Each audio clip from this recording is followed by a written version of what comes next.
Hey everybody, happy Monday. It's your girl, the Brooke Ashley, and today we are here to discuss The Real Housewives of Miami, Season 7, Episodes 10 and 11, and Todd's damning video on Instagram Live. Lots to discuss. Let's get right on into it. Okay, y'all. Now, don't do that. I was only 4 minutes late. Don't do that. Y'all were not waiting 15 minutes, so don't even start. Y'all know I'm on time any other time. Don't do me today. Don't do it.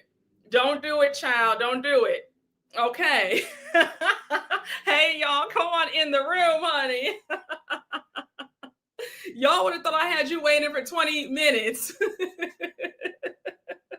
Hey, y'all, come on in. Come on in. All right. I said, don't do it. Don't zoo it, girl. Zoo it. Hey, y'all. It wasn't even 10 minutes. It was 4 minutes and 30 seconds. And folks saying, am I Lisa? Don't do it. Don't even try it. Yes, honey. They are starting early, honey. They are acting up. Hey, y'all, come on in. You said I got red as soon as I came. Oh, okay. Hey, Brooke, girl, you got me hungry with all the NOLA food you listed last time. Oh, yes. I know you told me in the last live that you want to go to New Orleans. Please go. New Orleans is that girl. When listen, I will give you a list of recommendations if you go.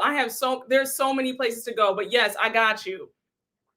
Yes, honey, come on in. They were calling me Lisa in the comments, acting like I don't see your comments. You know I see what y'all are saying. You will not sit up here and do me today. All right, you will not do it. You will not do me today.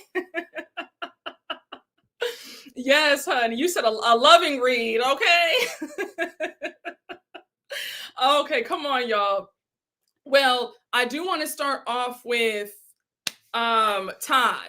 Okay, I don't know if you know, Todd went on his Instagram Live on Saturday, and baby, the way he aired it out for 10 minutes and 55 seconds, I said, my God. Now, y'all know that I was talking to Alexia at the DirecTV party last week. We had a good old conversation. Check that live out. I talked about, we talked about Gertie and the whole nine, right?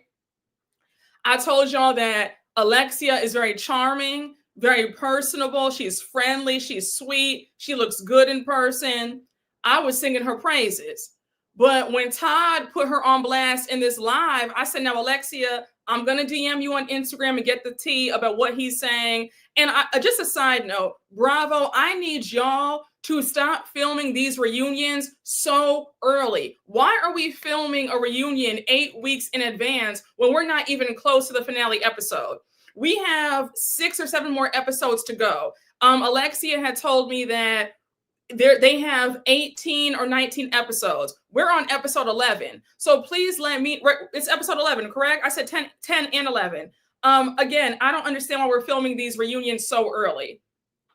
Campire said that Todd was giving BDE. He really was. Hey girl, how are you? Let me tell y'all, maybe Todd saved it for after the reunion was filmed. Maybe Bravo has awful scheduling skills. I agree. We need to go back to the early days when they would film the reunion a week or two before the finale. But filming it 2 months in advance, I think that it causes so many issues because you miss so much. A lot happens in 2 months, especially when they start going at it on Instagram or Twitter. Like, we just miss a lot. So Bravo, I know y'all watch. Please, for the love of God, can we please film these reunions a little closer to the finale? Let's stop filming so early. But anyhow, I digress. But when I tell y'all I enjoyed Todd's live, I'm going to let you know straight like this. I feel conflicted because Todd spoke with such conviction. I believed him. Alexia, feel free to come on my channel, but I'm really believing him. When Todd said, I don't know how I'm broke when I'm still paying all your bills. I'm paying for the house that you're living in right now. When Todd emptied out the clip and said, and quiet as it's kept, sis, I'm paying for your grown son's bills because he doesn't have a job. When he said, I really feel bad that I was unable to help your son out, Peter. he still can't get it together. Finding out that Todd was the one who negotiated a salary for both of her sons to get paid while being filmed. I said, wait, Alexia, I thought that all this time you had negotiated for both of your sons to get paid. It took until Todd came into your life to get them paid. They should have been getting paid the way the other kids were. Because one thing about it, all the Jersey kids were getting paid off rip. They said that Teresa was like, oh no, my girls are getting paid. Gia, Adriana, Melania, Gabriella, they were all getting paid out the womb. They were all little girls. The Jersey families all negotiated for their kids to get paid. I know that on Atlanta, the kids were getting a stipend, but Nene and Kim and Shrey had all negotiated for their kids to get paid. The fact that Alexia, you didn't have the good sense to think that your kid should be getting paid. I'm like, it took Todd to do that. But yeah, Todd emptied out the clip. Yes. Yeah, Todd even defended Gertie. I believe him. He wouldn't say this if it wasn't true. Very easily verifiable. To me, it's looking like he wants a moment to a degree. I mean, okay, so I can see that. But when he went on to say that they've been lying on him, nobody's cleared up the lies, the whole narrative that he's broke. Listen, if somebody's going to call you broke and you know that you have money in the bank, that would irritate me too. That's going to irritate anybody. Because one, don't ever call me that, right? Like you might as well curse me out if you're gonna call me that. In my humble opinion, I would set it straight too. Like, no, dear. The money is very long. The coins are in my account. Don't ever call me that. He had to clear it up. He said, they're lying on my name. When Adriana called me broke, alluded to me being broke. You have Alexia saying that everything's rented. Well, how is that so when I just bought a $24 million commercial property? Again, I was here for it. He even took a shot at wait a second, hold on. When he said that, he said, you guys are the lowest rated franchise. I said, well, damn, Todd. And what really got me when he said, anybody who joins these shows needs their head examined, because why would you do this? This show brings nothing good to anybody's lives. It's destroyed families. It's destroyed kids, marriages. He said, why do you want this? For people to say that they love you at BravoCon? I said, oh, the shade of it all.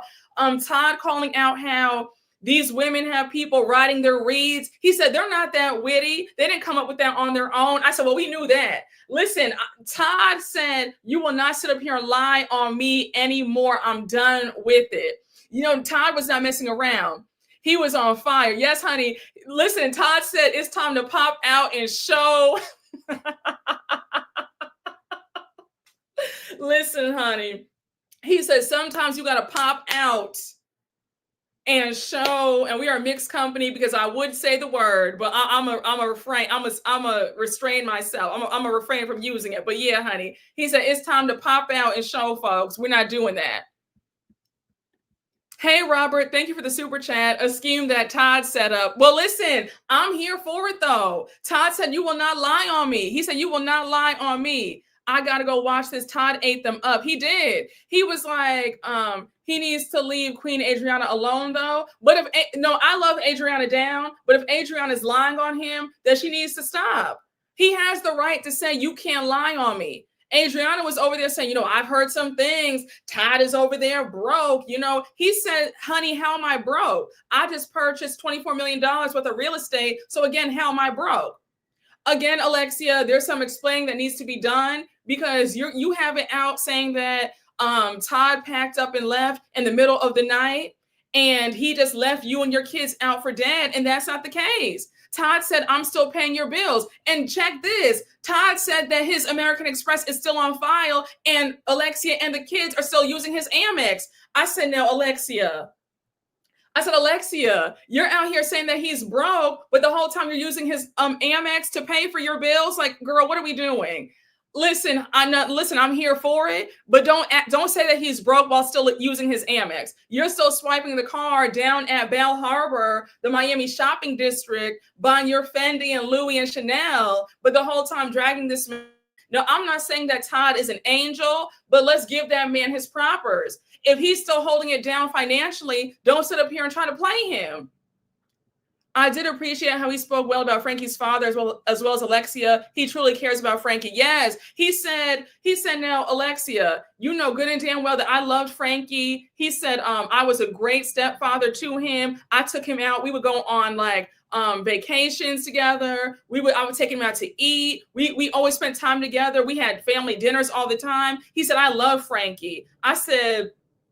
He said, do not sit up here and act like I did Frankie wrong. He says, what sold it for me when he said, if you got Frankie here right now, even Frankie would tell you that I was a good stepfather to him. I said, listen, Bravo, y'all need to maybe reshoot this reunion and add all this in here. We still have, because Alexia told me that the reunion does not come out until October. We are still in August. We still have August, September. We have to wait till October. But whatever you guys talked about is going to be old news. Reshoot the reunion again, please. Add this in. You call them back out, have a one-on-one with Alexia, and talk about this, because we're missing out as the viewers. Yes, Alexia told me it's not coming out until October. We still have 7 more episodes left. They have 18 episodes. We're on episode 11. So it's going to fit. The finale, she told me, is the end of September. And then the reunion is going to be, I think, a 3-parter in October. A mess. I don't understand why it's so silly. October makes no sense. Could you set up an interview with Alexia? Yeah, I absolutely will. She was lovely. I will reach out to her, and Lord willing, I can have Alexia come on and we can talk. I absolutely will. I came in at the right time. Yes, you did. Why are they shooting the reunion so early? I don't know why. It makes no sense. We're missing out on such good stuff.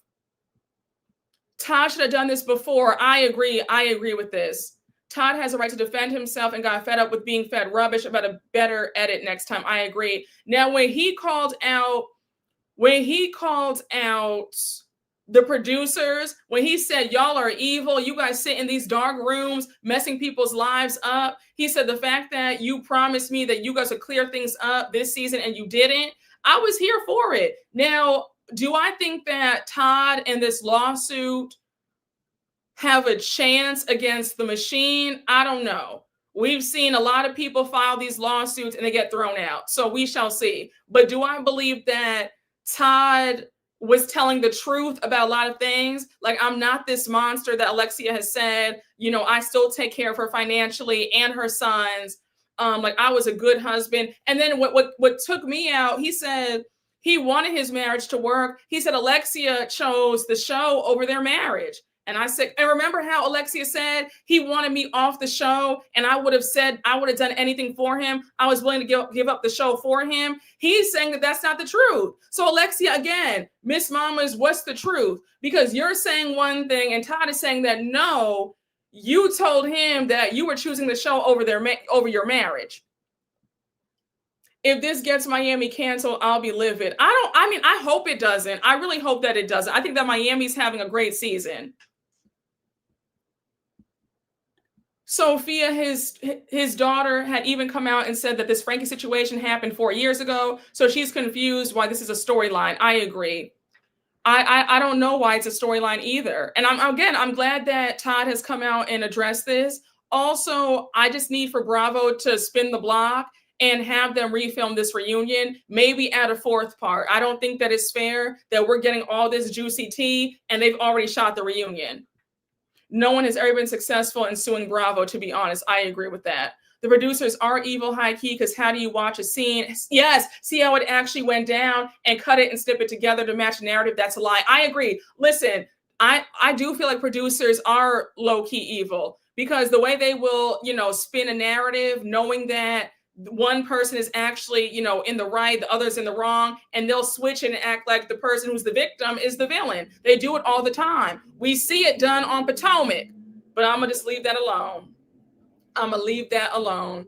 Hey, Robert, thank you for the super chat. I'm looking at Alexia completely different now after your story meeting her. I might have missed it because I don't follow them, but I wonder what Alexia thinks of Todd's speeches. LOL. Hopefully I can get Alexia on the channel and we can talk about what is going on. I really want to get her side of things. I really do, because he's pretty much saying that everything that she said on camera, off camera, is a lie.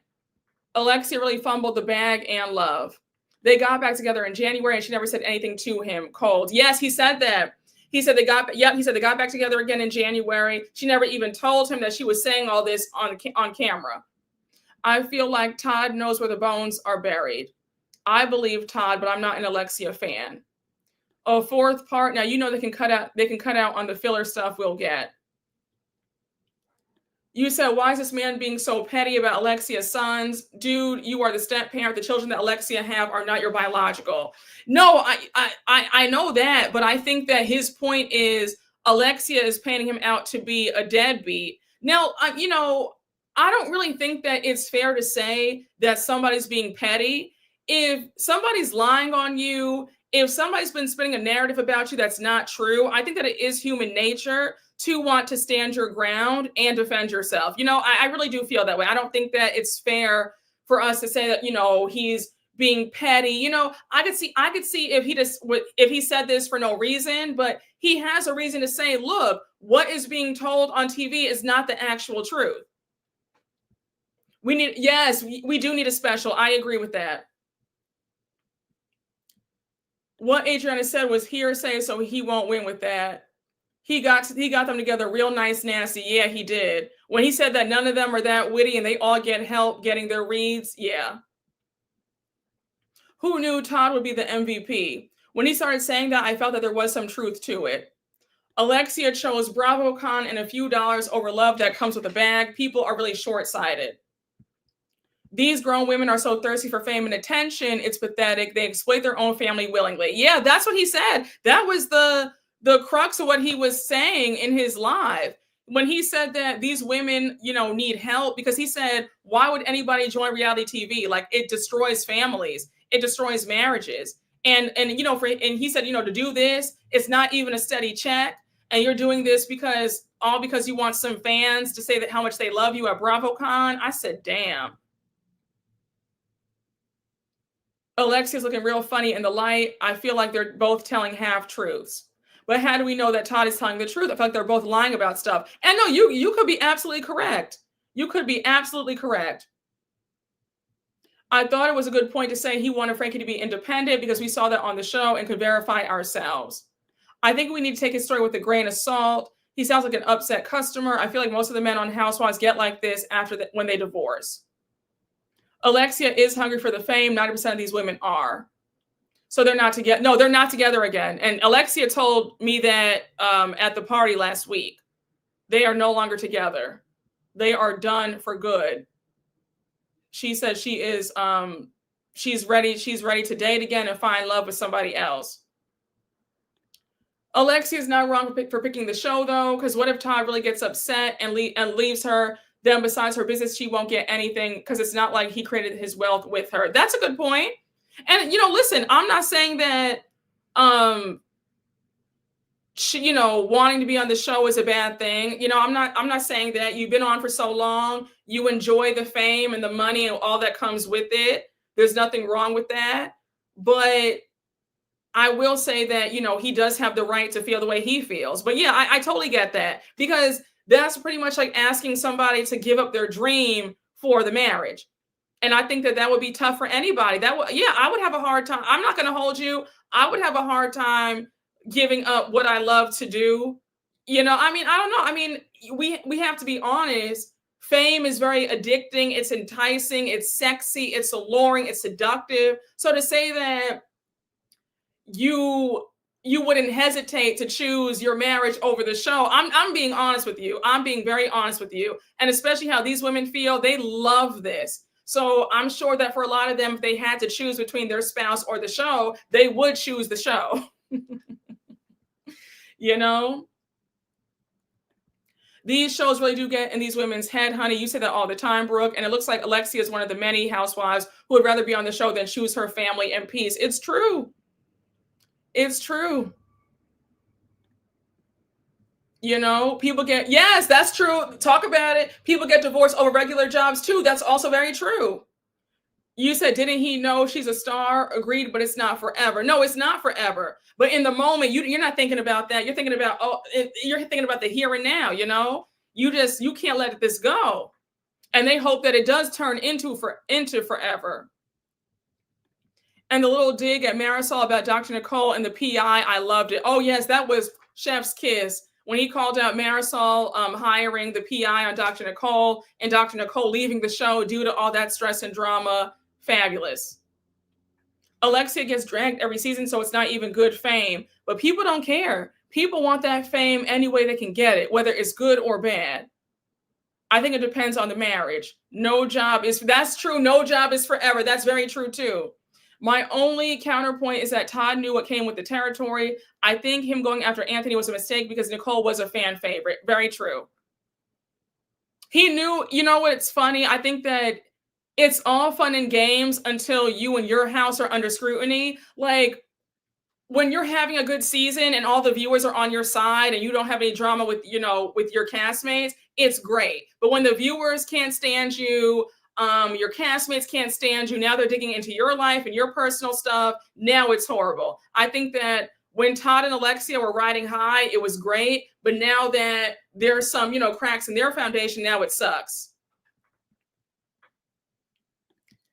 You said, if it was Beverly Hills, Atlanta, even SLC, I get it. But Miami, the lowest rated franchise that's only watched by Housewives historians and true Housewives fans, girl, it could not be me. No, I get it. But you don't, listen, you don't understand. Notoriety, fame, it's fun.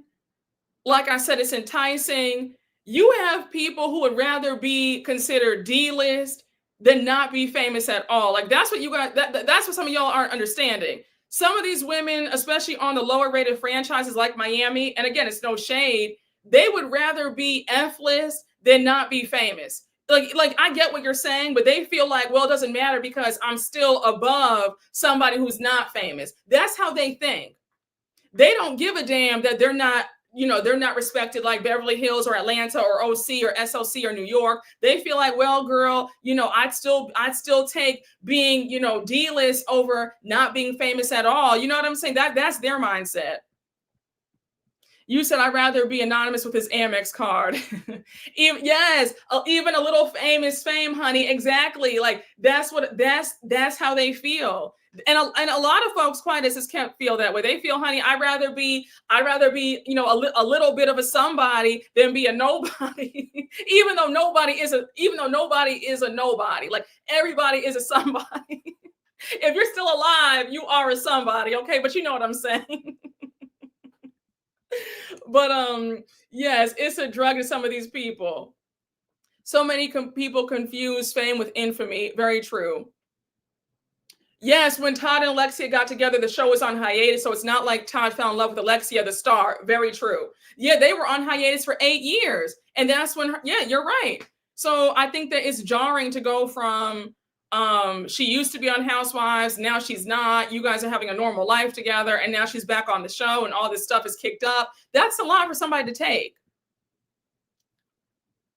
Sutton is right there with you. Yeah. Oh, absolutely. And I gave you guys tea a few months ago about Sutton. I was told, off rip that allegedly Sutton, off camera and when the scenes are wrapped, she's having allegedly, it's just a nightmare. Like she hates how they gang up on her. She's sad all the time, allegedly, but they said that she still wants to be famous so bad that she will take being their punching bag because she wants to be famous. And that allegedly, but I was told from a very reliable source that Sutton is, she is desperate.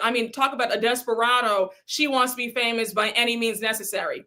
That's why when Erica said to her, girl, we punch you in the face every single year and you sit there and take it with a smile. That's why she smiled like that, because it's like, yes, girl, you're right. I do. Like, it's craziness.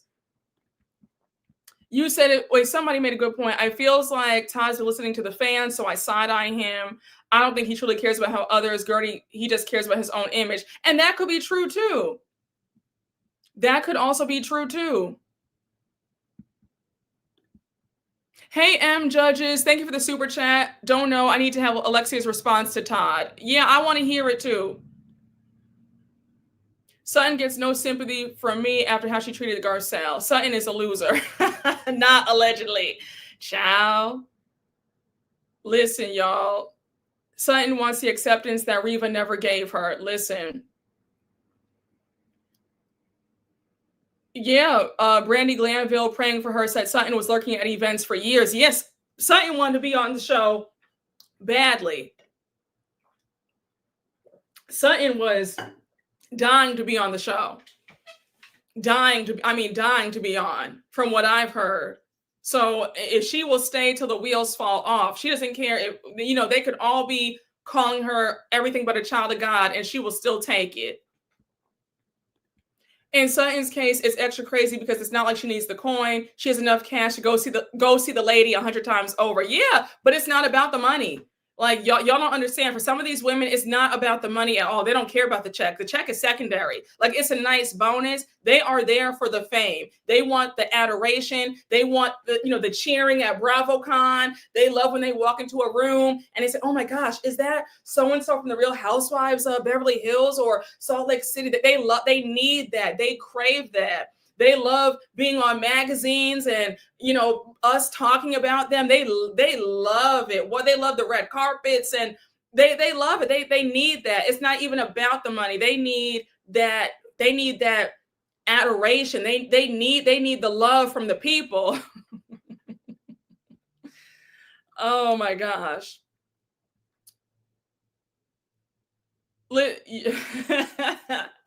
You said Sutton is pathetic, embarrassing.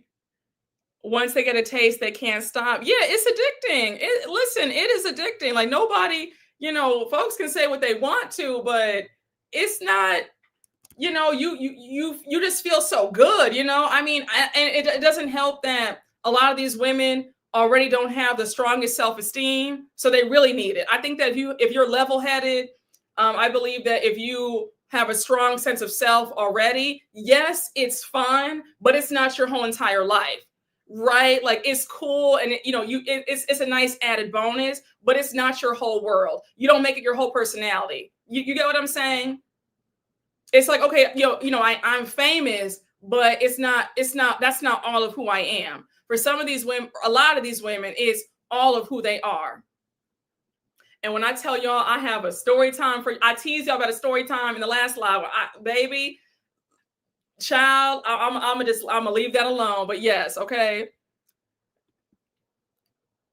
I think before they cast women on these shows, they need to go through a psychiatric evaluation. They do. Well, I was told that they do. Garcelle and Dr. Nicole are winning and laughing their way to the bank without Bravo. A lot of these women can't say that. Very true. I have a mouth on me when people try me, so I know I couldn't be a Sutton. Okay. You said Sutton, self-esteem the size of Portia's brain. Sutton is the girl who was awkward in school, was bullied by the mean girls, and now she wants to be friends with them in her adulthood. Oh, bingo. Absolutely. You said Reva was doing the evaluations. Well, if they fail, they get hired. Oh my gosh. You said, Brooke, you keep teasing us with that darn story. No, I got you. It's coming real soon. It's coming real soon, honey, because it ties into this conversation. But shout out to Todd with this Instagram live. I was seated with a good snack when he was going off on everybody. Now, do I think that he's going to win this lawsuit? I don't know, but I was here for the information. Hey, Kadaya 2 Torre could apply. Thank you for the super chat. Could apply to Nene too, low key. Oh no, that's not low key. That's high key. We could do a whole live on Nene alone. The way Nene still wants to be on Bravo, despite all that has happened, despite all that she's done. I mean, she sued the network, called her former boss a racist, along with other things, and she still wants to be back on the show. Still wants to be back on the show. Like, how does that work? Nene is definitely somebody who can't let this go. A lot of them cannot let this go. Cynthia can't let it go. They can't let it go. Sheree and Kim Zolciak allegedly are filming as friends of this upcoming season for Atlanta. They can't let this go. Yes, Nene's career stalled. She was on top of the world. And I think that Nene is the perfect example of pride comes before a fall. Nene got haughty. Nene's ego got the best of her. She self-sabotaged. Nene thought that she was bigger than the program. You are never bigger than the program. You are never bigger than the machine. She thought that she was the end all be all, and she's upset that Bravo is still ticking without her. And whether or not Atlanta is doing well, without her, that's not relevant right now. The point is the show still goes on with or without you. Never feel like the job can't get done without you. Never feel that way, because I promise you they will replace you in a heartbeat. Period. Yeah, she bit the hand that was feeding her. She did. I'm telling you, listen, you said cussing that man out and thinking you're going to have a job. Tisk, tisk, tisk. Exactly. I'm telling you, yes, she was getting paid $2 to $2.5 million just to be herself over 6 months. The party will still go on. It's true. It's very true. I'm telling y'all. Oh, thank you so much. Thank you. Thank you. Especially when they had one of their biggest seasons, season 9, without her. Exactly. Her ego was big. She ruined, she went to Hollywood and, she had the deal with Ryan Murphy. She was on the new normal and Glee. And allegedly the story goes that she pissed off Ryan Murphy. Like she burned a lot of bridges. You can't burn bridges in entertainment. You have to be likable. Like, I know that folks don't want to hear that. And, people might say that it's kissing up or whatever, but you have to be likable. I think that people forget that. You have to be pleasant to work with. You can't have this outrageous ego, no matter how big you get. You have to always remember that you can always be replaced, especially in entertainment. Everybody, I don't think she understood that and understands that now. Nene's attitude got the best of her.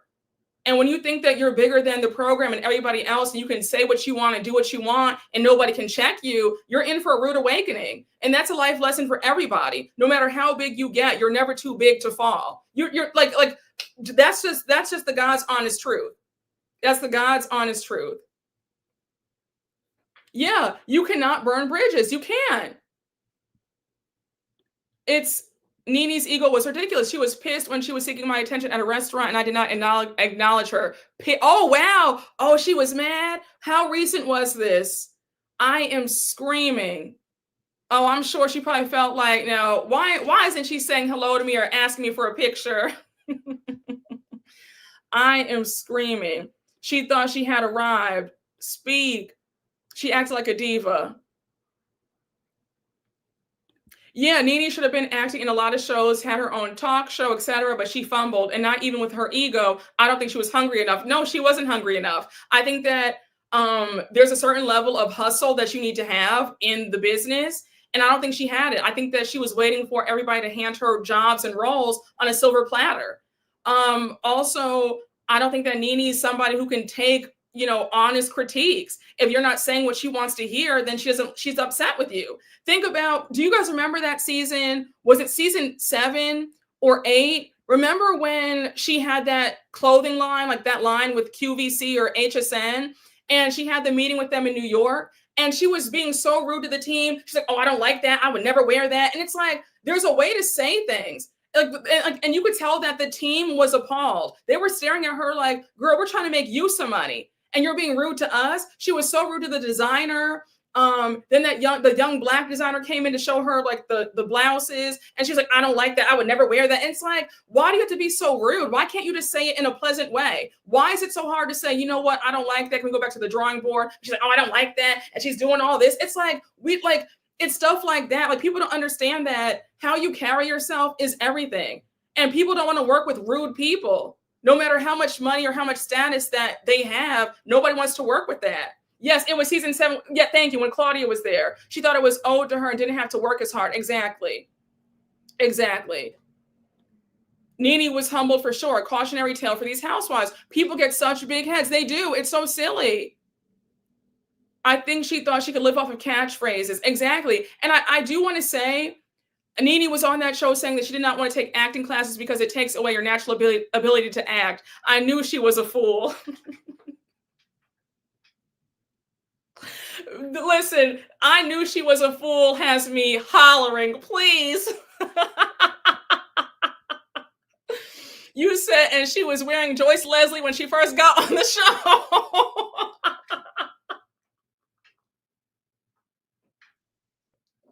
Y'all are on 20 today. Did y'all drink something before you got on this live? Y'all have me in tears. Yes, you said nor talented enough. Y'all are killing me already. Oh my gosh, y'all have me in tears. Honey, y'all doing the absolute most. In the words of the legendary MC Deborah, you not fab like that to be doing all that. Yes, learn your place, earn your spot. Exactly. Oh my gosh, you said she was wearing Joyce Leslie t-shirts.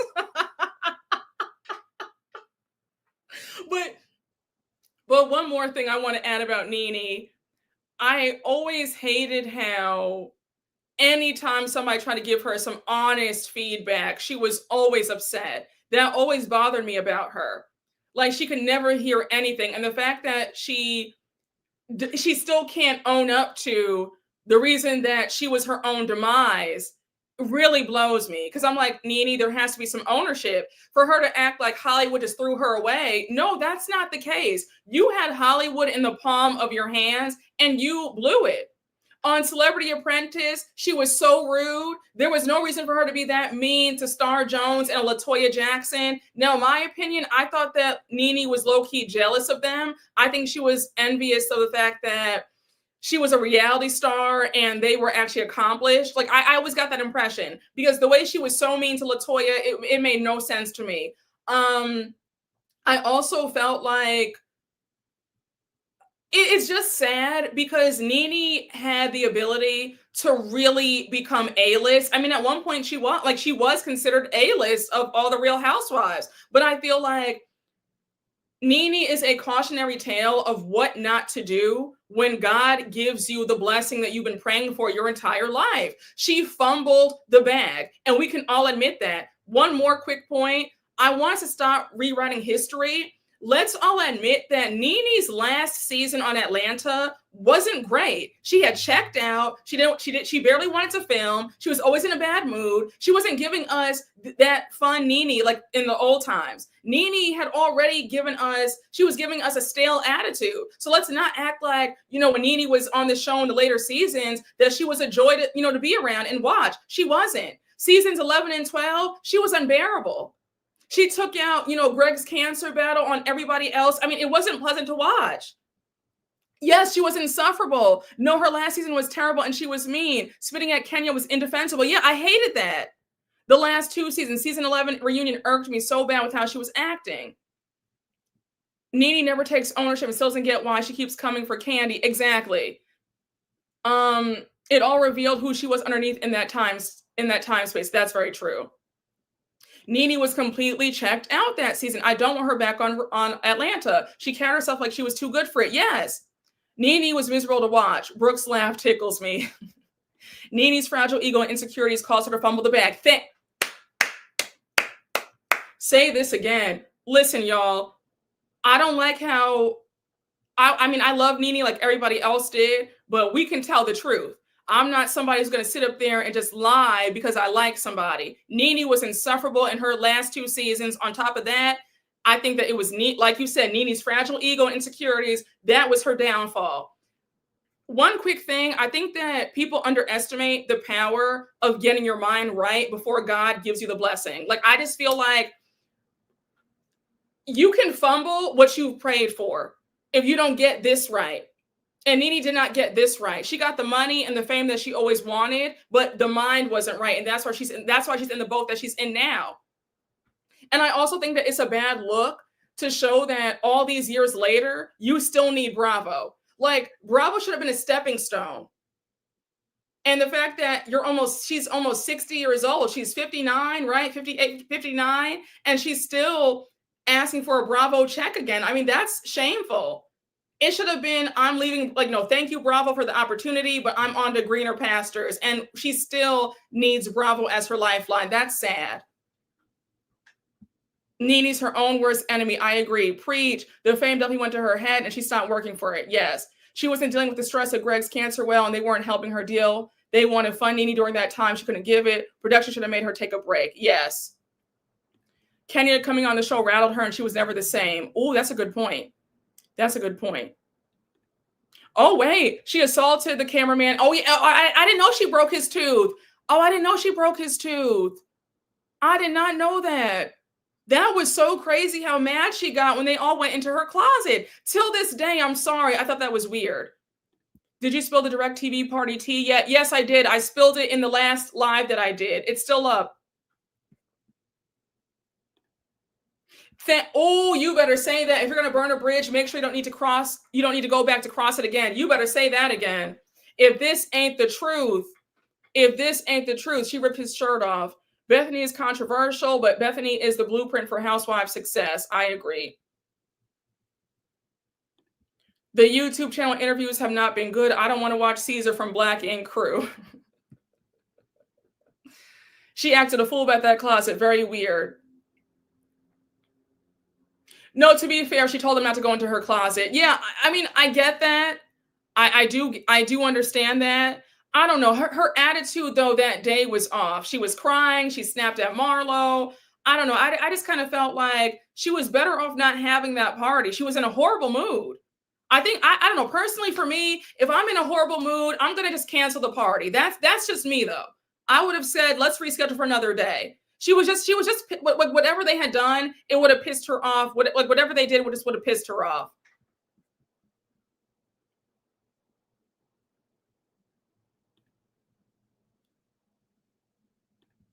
Hey, Kadaya Torre, thank you for the super chat. To be honest, Kenya and Nene are the same coin, different sides. That's a fair statement. She explained the closet situation. She told them only one person could film in her room. She went to film that one person, and the others made their way to her room along with the crew. You said, I didn't care for her interview with Tamar. They're both bitter. Y'all are so funny. My closet is messy while I'm getting ready, so I understood her.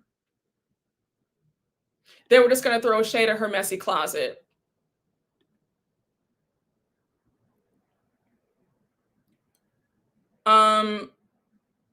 Y'all remember that awful read session that she did? Nene went outside. I remember that. It was called like the reading room with Nene, and she picked up these like 4 young men. I don't know where she found them. I remember Funky Dineva roasted that whole thing, and he said that she found those men from the Publix.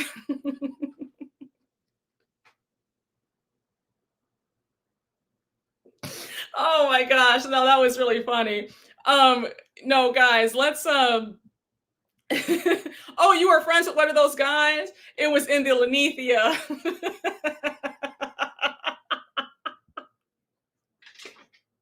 He said they did the Vanna White hand. Yes, he said.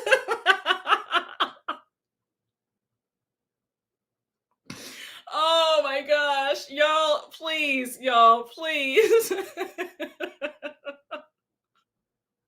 Yes, Spunky not even read her from A to Z.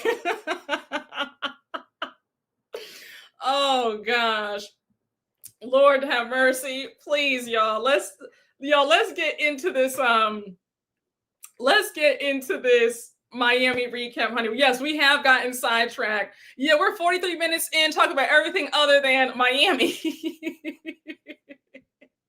Yes, that was so embarrassing. Oh gosh.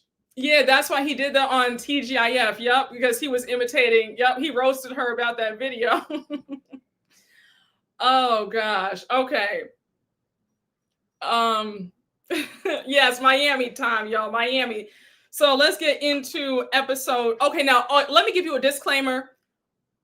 When we get to episode 11, I fear that I might have an unpopular opinion, and I am willing and ready to tussle with you in the chat. So do not be surprised if you don't agree with me. That's fine, but I'm warning you now. When we get to the end of episode 11, I low-key, high-key have an unpopular opinion, and I'm going to just leave that right there, okay? All right. So episode 10, we see everybody packing for Spain. We know they're going to Seville. not Seville, like us Americans say it, right? I might just say Seville. I don't, listen, y'all, just don't judge me if I say Seville throughout the recap and not Sevilla. All right. So just shout out to Spain. I might say Seville. No, I'm not defending Julia. No. It's okay, you said it's about Larsa, ain't it? Mm-hmm. Yeah. Okay. All right. No, I'm not defending Julia about anything. So now we see everybody at the airport. Well, not everybody, but we see Alexia, Gertie, Kiki, Marisol. They're at the airport. We do find out that Alexia lived in Spain from 17 to 23. She lives in Madrid. She says Madrid is like New York. And Sevilla is an elder city. She said, I know that Americans call it Seville, but it's Sevilla. Now they're asking, now mind you, they're boarding at 4:45 and it's 46 minutes until boarding, and Lisa is still not there. Lisa is late. Now you know that they stop, like you can't even enter once you're like late, like once you're late like that. Like when they're about to take off, less than 45 minutes, like you're pretty much cooked. So the fact that Lisa was still not there, I was like, are you okay, Lisa? Like, are we all right? So Marisol says we can always count on Lisa being late. Now we flip over to Stephanie, Adriana, Larsa, and Julia. They're on Stephanie's private jet. Remember, they're going private. Can we talk about Julia for a minute?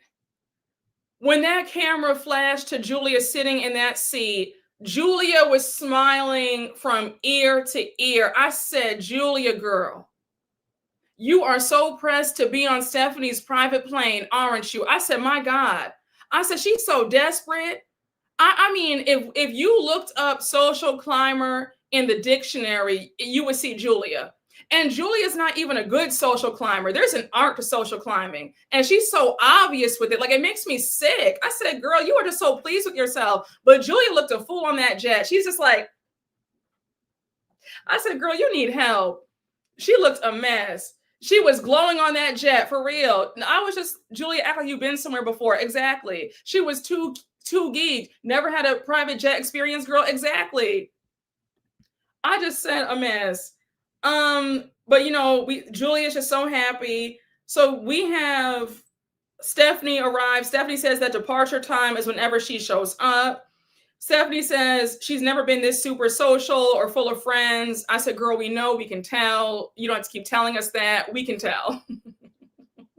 Stephanie is so rigid and so she doesn't seem like a fun time. So I'm not surprised that she's not a social girl. You said Julia acts like Martina is broke. Well, isn't Martina cheap? So broke and cheap damn near are the same thing in my book. So Stephanie bought some gifts for them. She bought them these those LED red light masks for their face as they sleep on the plane. Larsa had me screaming. She was like, who does Stephanie think she is? Oprah with all these gifts? I said, Larsa, take the gift and be happy. Like, why are you complaining about a nice gift bag? Like, smile and just be quiet. So now she also gives them monogram pajamas. And now Adriana jokes and says, it's a tough life, but somebody's got to live it. Then she says that she's grateful that she chose to live this life with Stephanie. And now Julia says, Julia jumps in and says, well, honestly, Adriana, it's actually Kiki who chose for you to live this life, not me. So now Stephanie jumps in and is like, I'm concerned about you guys. Are you guys still fighting? So Julia says, no, we're not fighting. And Adriana says, we had a hiccup because I felt like she had chosen to come on the jet without me. Julia says, if I had my own private plane, of course I would invite you, Adriana, but it's not my plane, not my rules. And it's not my place to make an invitation. Julia, respectfully, seeing how you operate, that is absolute BS. You could have asked Stephanie, hey, can we have Adriana come on the plane? Is that okay? That's not imposing. If you ask somebody on behalf of your other friend, I don't feel like that's imposing. I feel like you're asking, right? The way you said, as long as my behind is on that plane and I don't give a damn about anybody else, I'm not buying it. I think that you're only concerned about yourself and you're mad that Adriana called you out. And also, when the producer asked you, well, would you have given up your seat on the private plane to fly commercial with Adriana if she was on the commercial flight? And you were like, absolutely not. I said, girl, exactly. You're just so raggedy. I'm sorry. The way Stephanie was dangling the seat on her private plane like it was a carrot, and I don't do that. I'm telling you right now, if you ever dangle anything in front of my face, you are sorely mistaken. You are sorely mistaken. I promise you, I will embarrass you every single time. Every single time. Friend, lover, I don't play those games. I promise you, I will show up with said item. Like me being petty. When I saw Stephanie doing that, I would have gotten my own, I would have chartered my own private jet and I would have flown out to Spain on my own. Like, I'm not doing this with you. I'll be damned if anybody dangles anything in front of my face like that. No, ma'am. And the fact that Julia is so, she's so eager to be bought by Stephanie is embarrassing. Yeah, no, listen, I would never, ever, like, I promise you that. It wouldn't, not over here. Yeah, I have too much pride for Stephanie's BS. How dare you? Exactly. Say this again. I promise you, it's not happening over here. Julia felt more entitled to the private jet than the cancer survivor or the woman who just lost her father. Crazy. You said Todd looking at Martina, Skeletor, and their wife can go. Julia is a weirdo. Exactly. I agree. Kiki said you can buy me with Hermes. Exactly. Yeah, I just seeing her sit up there and try to do that. I said, baby, it couldn't be me. So now you have so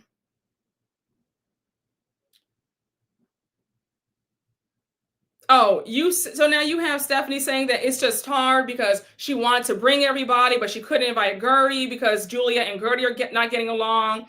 She says, speaking of Lisa, do you think she made it to the airplane on time? And they all joke and say no. So now Larsa brings up her issues with Lisa, and she says that Lisa is still following her ex, Marcus Jordan, on Instagram.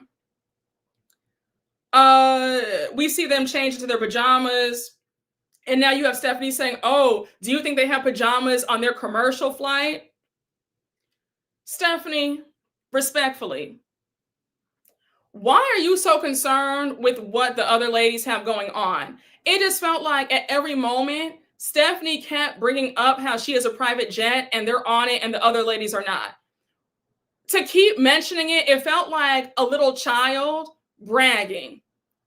Why? Like, I'm telling you right now, if I'm on my private jet with my friends, I'm not focusing on what the other women are doing. And don't act like the other women are slumming it. They're in first class. If they flew Delta, they're Delta One. Delta One is that girl, like, just so you know. Like, I don't know why we're acting like they're in the back of the wing, they're on the damn wing, or they're back in 58D by the bathrooms. Like enough. They're flying first class, they're good. And when we saw them on the plane, on their flight, they were fine. They had their champagne, everybody's having a good time. Like, enough. It's like Stephanie wants folks to feel bad, and nobody's doing that. Like, Stephanie, I'm not giving you that. I'd be like, girl, I flew Delta One. I don't really care that you were on a jet and I wasn't. Like, it's fine. Like, I'm still, like, we're good over here. Why are you so pressed to rub it in that we're not flying private? I don't care. It's enough. It's just like, my goodness. Stephanie would have no friends if she didn't have money, and she knows that. They're the worst kind of people. Exactly. Exactly. Even if they were, who cares? I'll say it again. If Stephanie's jet is truly bigger than Dr. Nicole's, then why couldn't she bring the whole cast when Nicole could? It makes no sense unless it's a production thing. Yeah, she's very nouveau riche. I mean, you would think that they're flying 50 AD by the bathroom the way Stephanie is talking. Okay, they're not flying private, but they are still flying first class. Enough. So now, we cut back to everybody else on the private jet.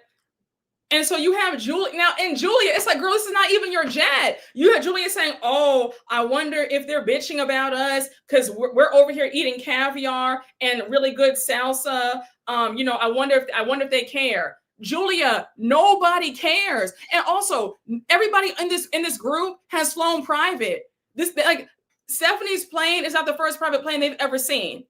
That's not, like, they've all flown private before. It's not their first time.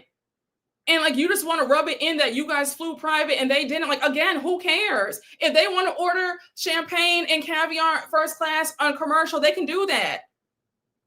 And it's an international flight. I'm pretty sure that they can get caviar on Delta One. Like, it's enough already. Like, my God, you're just so thirsty. You would think that it was Julia's private jet the way she's acting.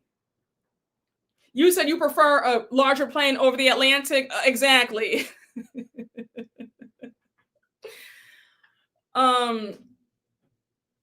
Child, I just said it's enough. Like, I was getting tired of all that, and Julia was getting on my last good nerve.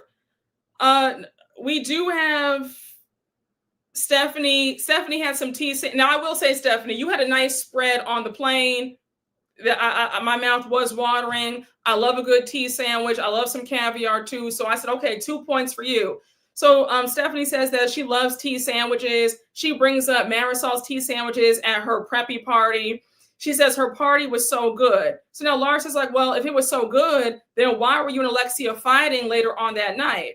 So Stephanie says that Alexia tries to belittle her and women altogether. So Julia's like, is she trying to belittle you or women? So Stephanie says both. Now, Julia, the way Julia is Alexia's mouthpiece, I said, Julia, girl, you are just so obsessed with being on Alexia's good side. So Julia says, well, I don't think that she belittles other women. And respectfully, I think that you need to stick to talking about yourself and not add the group in. And I will say, I do agree with Julia on that. Like, speak when you have an issue with somebody, speak for yourself. Don't add in, well, the whole group does, or we all feel. Stick to, how do you feel about me? Don't bring up how everybody else, you get what I'm saying? So I will give Julia half a point for that. So now you have Julia saying, no, you have Adriana saying, oh, you don't see how she belittled me for 2 years, Julia? So Julia is brushing her off and she says, but you guys are good now. Why go back to the past? So Adriana says that it's a pattern of behavior and Julia has selective amnesia. So now she goes on to say that Julia's memory is clouded by the newfound friendship that she has with Alexia, and she's right. So you have Julia saying that Alexia right now cannot take any jokes, and that she hopes that they're going to have a good time in Spain, and hopefully they can coexist on the trip. Now we do see them all laid down for the remainder of the flight. Now, did you guys watch the after show? On the after show, Stephanie said that Julia slept in her bed on the plane. How are you sleeping on the hostess's bed? This is Stephanie invited you on her plane. You need to ask the hostess, where do you want me to sleep or sit? It's called being polite. You don't walk into somebody's house and, just plop down, put your feet up. You ask, can I sit here? It's called having manners. The way Julia is just so rude. Like, she is tacky. She's a rude social climbing weirdo. She is. Julia would have gotten a rude awakening if I were Stephanie. Same here. I would say, girl, get your out my bed. Are you kidding me? I said, Julia has no home training. She was telling on herself. Julia is tacky AF. Did they release the after show after filming the reunion? I think they did. You said Julia is a peasant. My God, today. No decorum. Child. Absolutely ridiculous. That should be the last time she ever gets on Stephanie's private jet. Yes, no class, no shame. Julia has zero social graces. Julia is the slums. Honey, I'm telling you, get the hell out of my bed. Like, what exactly? Let me tell you something. Julia would have gotten it from me. I say you don't do that. You just don't do it. People, a lot of people have no decorum, no class, no manners, no grace, no nothing. You just don't do that. You said Julia left that farm smell behind. Julia is as delusional as it comes. In her mind, it was her plane and her trip that she funded. Yeah, to hear her tell it, to hear Julia tell it was her private. Yes, it was her everything. And Stephanie sat up in a chair all night. Now, when Stephanie said that, see, this is why I'm annoyed that they filmed the reunion so early, because I would have written in my question to Stephanie. Stephanie, you have all this mouth for everybody else. Why did you tell Julie to get the F out of your bed? I don't know. I have some smoke for Stephanie for that, because Stephanie has a big mouth any other time. Why wouldn't she say, Julie, get the hell out of my bed? Is she dumb? I was floored when Julia said that she sat up in that chair all night and slept like this. I said, girl, you were better off flying commercial. You would have had your, you were better off flying Delta One with the other girls, honey, because I'll be damned if I chartered my private plane and you sleeping in my bed and I'm sitting up on the chair sleeping like this. Julia was smiling so goofy the whole ride. Absolutely not. Some people don't know how to be good guests. Exactly. Okay, let's do a whole live on that alone, honey. Child, it's a mess. She was trying to be a good host, but she's better than me. No, you can be a good host until tell somebody, get the hell out my bed or get the hell out my house. You can still be a good hostess and say, listen, it's time for you to go. You've been here for 8 hours. It's time for you to go. Oh, gosh. Honey, I would have tapped her too. I would have said, get up, over there sleeping like a mummy, not sleeping like a security guard on a 12-hour shift. Honey, Stephanie was sleeping like she was on a graveyard shift, honey. A mess. Just a mess. Oh gosh, a mess, y'all. So now,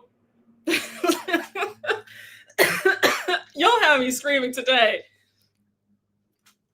I've yet to invite my raggedy cousin back to my house after he left blankets unfolded and dishes in my sink. Oh gosh. Did he eat you at a house and home too? And probably overstayed his welcome. Probably ate all your food up like a vacuum and, drank all your liquor up. Can I tell you something? That is the worst thing when people overstay their welcome. Always leave people wanting more. Learn how to leave the party. If the party ends at midnight, leave at 11:15. If the party ends at 11, leave at like 10:15, 10:30. Never be the last to leave.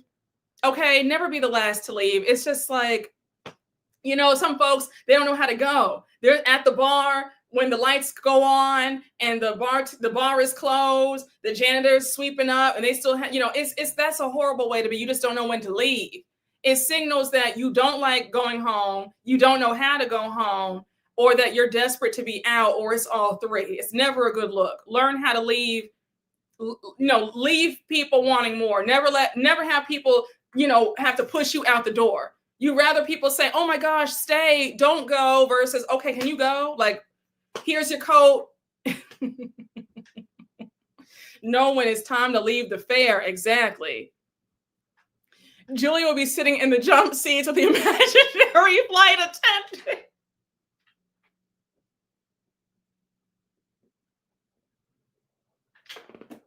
You will not do this today. Y'all will not do this today. Oh my gosh. Yes, honey, learn how to read the room. You said the jump seats. Wait, not the imaginary flight attendant. Wait a second. Where was the flight attendant on Stephanie's plane, though? I didn't see them. Oh gosh, yes, that applies to every aspect of life. Know when to walk away. Exactly. No, we really do. We have a good old time on these lives. No, this is so silly. You said You said left his beard clippings on the counter.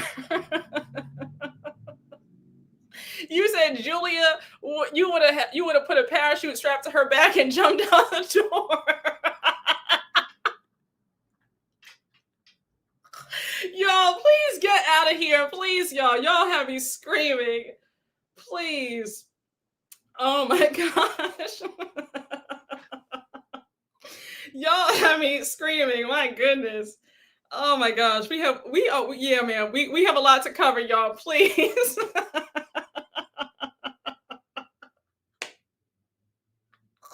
But wait, you guys, you said some people don't know when it's time to go. My cousin's one of those people. Until I started blasting rock music in the morning, I bet he left then. But I do want you to know, in all seriousness though, if you are hosting a party and it's time to go, it is okay to tell people that it's time to go, they have to leave. Like, it's your home, it's your, like, there's nothing wrong with that. You're not being rude, they're being rude by overstaying their welcome. Never feel bad to tell somebody it's time to go, okay? A lot of y'all, we talked about this in another live a few months ago when I told you the story about the makeup artist who wouldn't leave the wedding. She sat, that was a wild story, but the point is, if you're hosting something at your house, never feel bad to kick folks out. It's your home. It's time to go. When it's time to go, it's time to go. It's okay to say, hey, I'm winding down. Thank you for coming. I'll see you next time. It's okay to say that. Just saying that. Okay. No, we have to make some time. I'm going to start skipping over some scenes because we're still at the beginning of the episode. We still got another episode to talk about. Child, we might be here for 4 hours at this rate.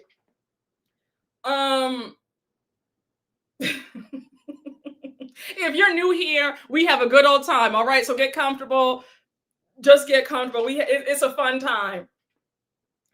So now I couldn't stop laughing because we see that we see everybody else on the commercial flight getting settled in. And now we see, sorry, I lost my place. I couldn't stop laughing. I lost my place in my notes.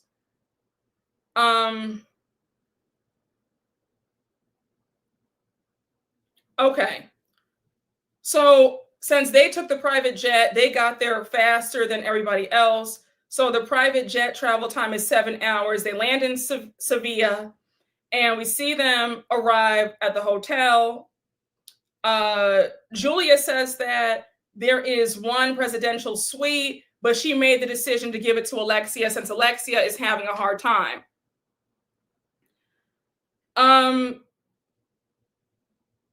Again, I think that Julia is just such a kiss ass when it comes to Alexia, but we already knew that.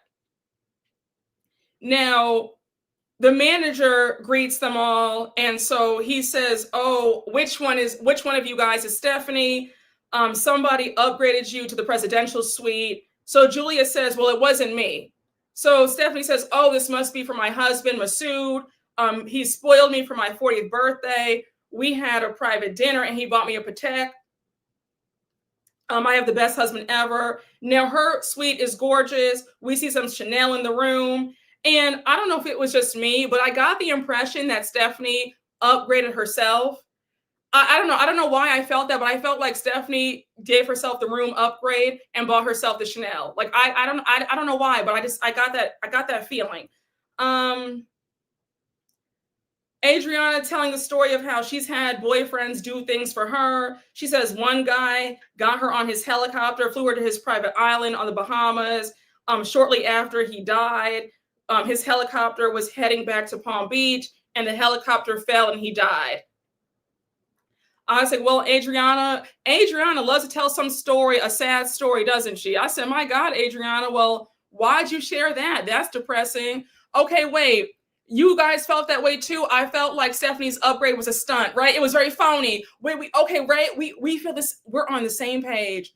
I felt, she bought herself that suite. Okay, I felt the same way. We're on the same page, honey. It was a stunt. It was a stunt and a show. It was a stunt. And Julia got her tongue all up in them ladies' folds just to have a chance on a private jet again.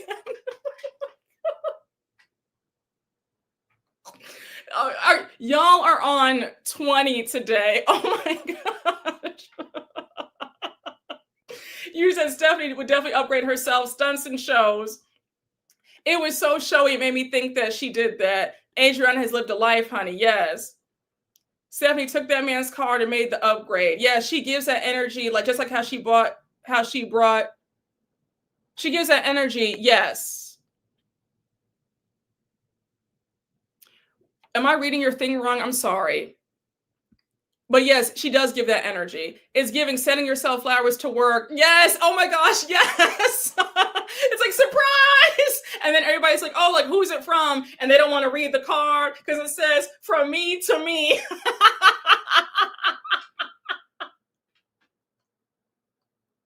Oh my gosh. Oh, very much loser behavior.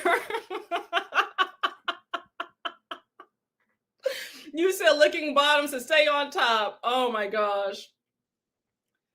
Y'all are on 20 today. Yes, talking about some secret admirer. Yes. You said, thank you, Stephanie. Yes, I thanked myself. Very much so. Oh my gosh. You guys have me screaming. So it definitely gave that, you said gift from Masood. Yes, in quotations. Yes. Oh my goodness. So now, they're at the hotel bar. Oh, okay. Now, mind you, we see everybody else has landed in Spain. Their total travel time was 16 hours. They're all tired. And now we cut right back to everybody else at the hotel. So now, Larsa, we see everybody's room. Larsa's room is gorgeous, great view. We do see Alexia and all them. They're on their way to the hotel. Alexia says that Lisa just texted her saying that she's landing soon. She's unsure of how long her layover is. Alexia says that she loves that Lisa is safe, but she would have appreciated it if she had texted them in the group chat and told them that she would not be making the flight. Her not saying anything at all had them all worried. And I agree with that. I think that is rude to not tell your friends your whereabouts, especially going international, my opinion.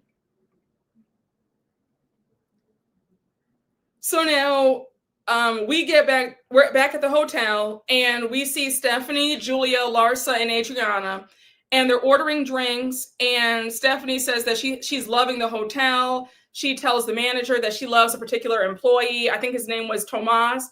And they showed the clip of her joking around with Tomas, and it was a cute little banter back and forth. Like, I loved it, right? So now Stephanie tells the girls that it's her first girls trip without Masood. She says, I hate being for my husband. I'm obsessed with him. And I said, well, girl, I'm sure you are obsessed with him and you don't want to leave him because you're afraid that he might find another Stephanie to replace you with. The same way you allegedly were sneaking around with Masood, allegedly, while he was married to his first wife. You were his first wife's assistant, allegedly. That's how the story goes. So I'm sure that you probably have some worries that he might be doing the same thing to you, because how you get them is how you get them is how you lose them, right? Isn't that how the saying goes? So I said, yeah, I'm sure you are worried that, you're, thousands of miles away from your husband while he's in Miami Beach all by himself. Mm-hmm. Yes, honey, find another assistant. Exactly. Allegedly. Yeah, obsessed is insecure. I agree.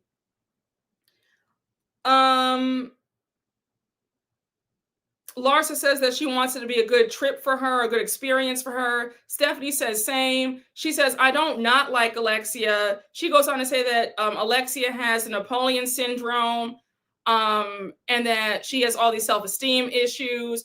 Now, Alexia is a very tall woman. She's about, that's a very statuesque woman. I think that saying she's Napoleon complex is a stretch. Isn't that for people who are short? Right? I thought that was what that meant.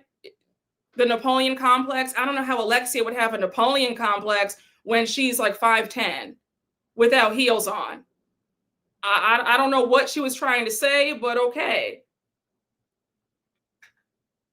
So now we see everybody else arrive, and the minute Alexia walks into the bar. Julia pulls her to the side and she's like, we were just talking about you. So Alexia's already pissed. And she says, I don't care. They can all F off. Don't talk about me.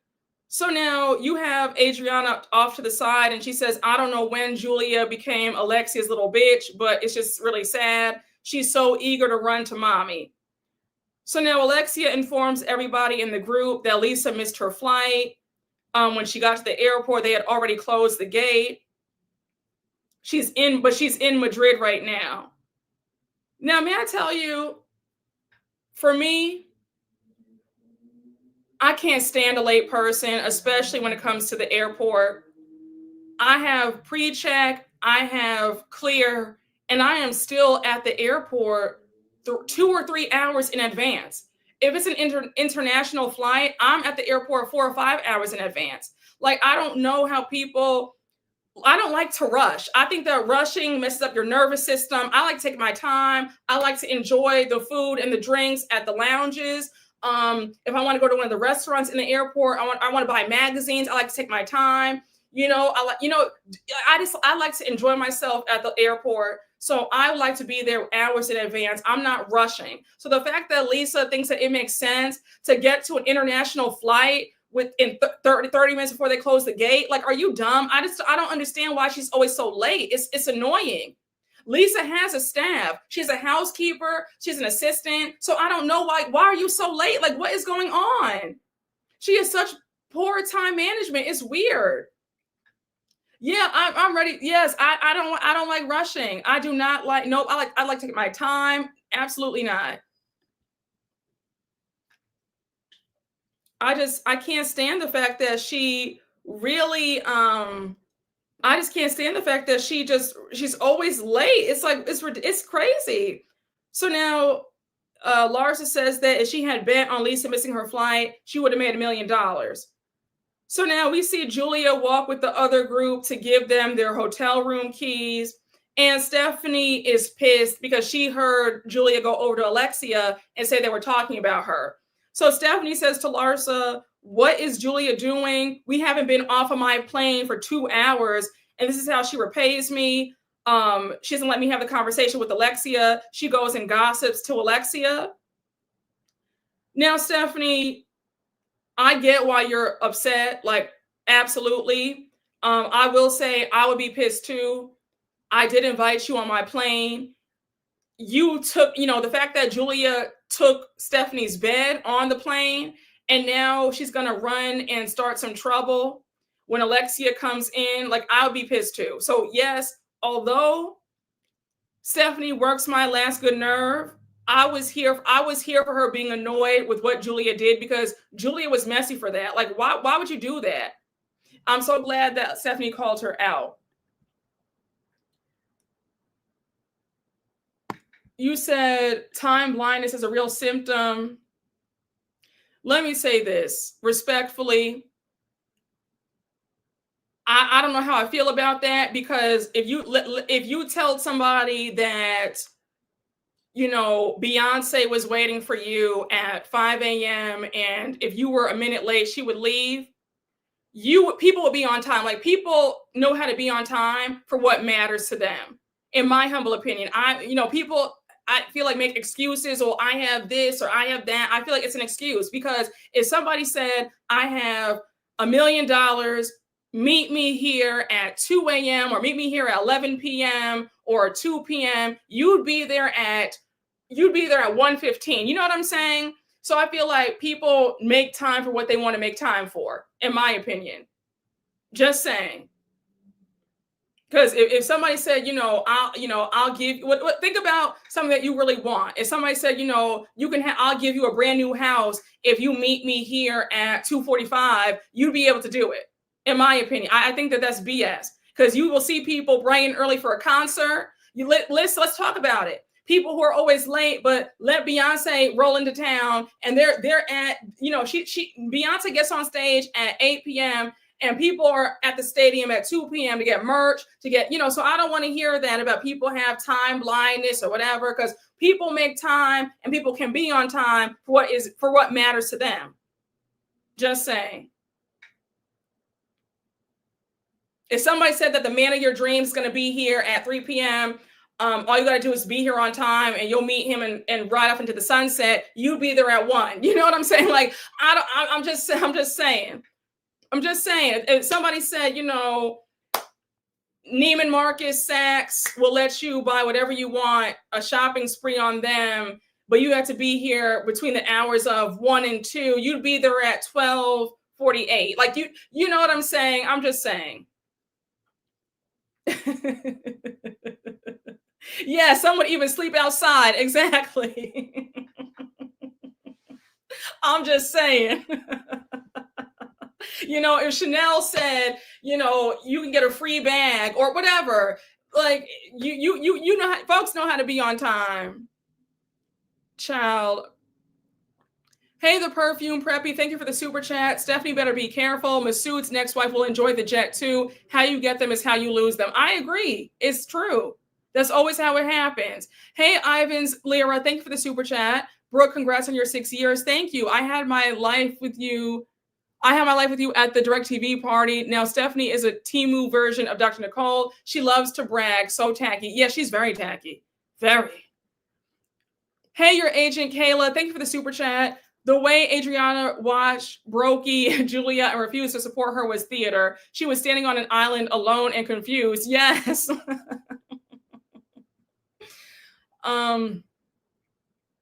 You said not starting mess after you stole my bed on my plane. Exactly. Free Birkin bags at 2 p.m. sharp. People will be there at 1:30. Exactly. People, yes, camp out for Jordans and video games. Exactly. Very much so. It comes off as disrespectful when people are late. I agree. So now Julia comes back to the bar and she, she has no idea that Stephanie's mad at her. So Stephanie's like, Julia, I have to ask you something. What the hell were you thinking? We haven't even been here for 2 hours and you go and gossip. Why would you tell Alexia that we were talking about her? I thought we were friends. So yeah, Julia playing dumb. And she says, no, all I did was tell her what we talked about. I wasn't gossiping. So Stephanie says, girl, why are you stirring the pot? There was no reason for that. Everybody does clock how Julia stirred the pot. That was unnecessary. Julia says, Stephanie, I like you, but please stop with the attitude. Stephanie says, I like you, but don't go and tell somebody that I was talking about them. And hey, I can always give the girls their due. Stephanie was correct to check Julia. I had you on my plane. I've been a good friend to you. Your social climbing self. I've been really cool, to you. Like, I've been good to you. Don't sit up here and play in my face like that. There was no reason for you to walk your narrow behind over to Alexia and say anything. Alexia didn't even get into the hotel before you said it. Like, Alexia has her shades on. She's tired after 16 hours of travel. Didn't even get a drink. And you're like, oh yeah, girl, we were talking about you, by the way. Who wants to hear that? And like, what are we doing here? And then Julia playing dumb saying, well, I didn't think that was going to be a big deal. Yes, you did. You did it for some camera time and to have a moment. Yeah, she's so thirsty. It's annoying. You said 600 years old and still snitching. Exactly. Julia acting innocent would have sent me. Exactly. You can't tell someone to lose their attitude when you're going behind their back to start some mess. Thank you. How are you going to tell me to check the bass in my voice, but yeah, you did something behind my back? Like, no, that's not how it works. You do that to me. I'm talking to you however I want to talk to you, period. Okay? You can't sit up there and tell me to lose the attitude when you did something shady behind my back. Like, I'm like, Julia, I don't know what you think this is. Julia is delusional. Yes, ain't even getting the house good and bam, exactly. Yes, Julia literally told Alexia, we were just talking about you, get ready. Gaslighting at its finest. She was nasty when I met her at the MGM in DC when she had her store. Oh, talking about Nene. Ciao. You said clowns get paid 52 grand a year, but Julia does it for free. Yes, she tripped over her sneakers to run and tell. Exactly. Julia is not to be trusted. She has no loyalty to no one, even that 89-year-old grandma Martina.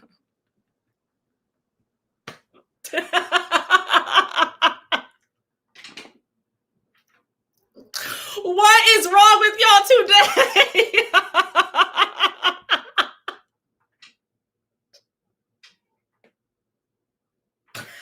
Y'all are wait, wait, wait. Is everybody okay today?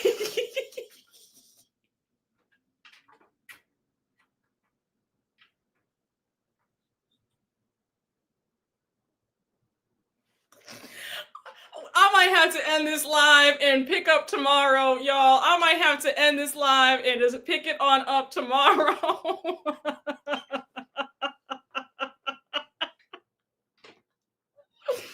Oh my goodness. Jesus.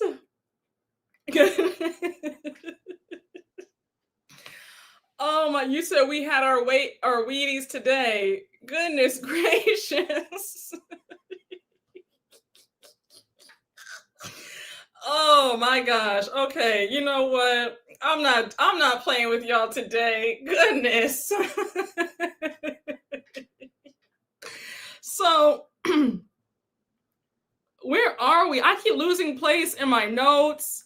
This is a mess. You guys are showing out today. Like this is, I mean, you guys are always really funny, but it's like on a different level today. Like this is like 20 notches above what the lives usually are. Okay. Oh my gosh. Julia will be flying back commercial. Yes, it is a good Monday indeed. Okay. So now,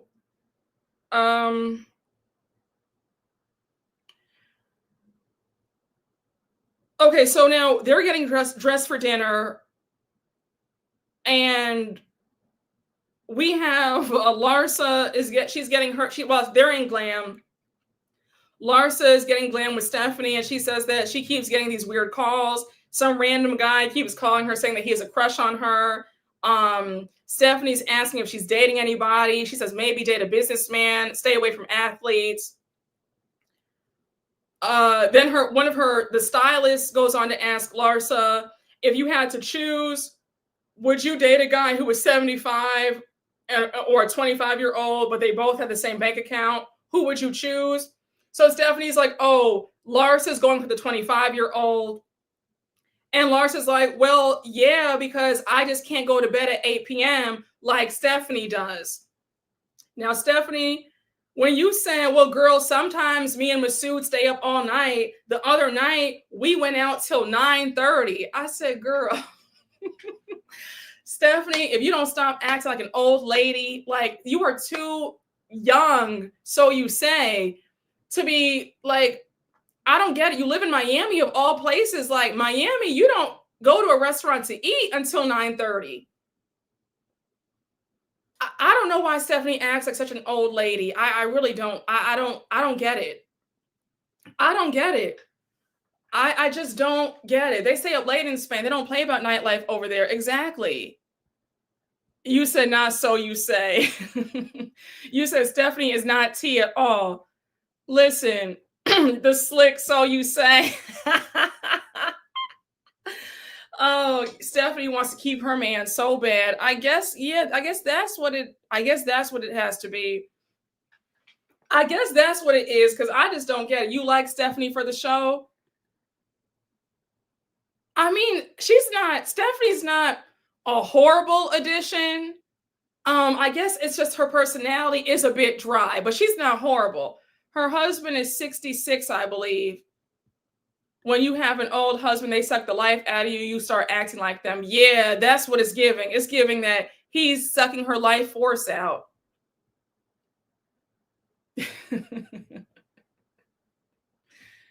You said she's married to an old man and has to follow him around. Stephanie lives in the same neighborhood as the Golden Girls.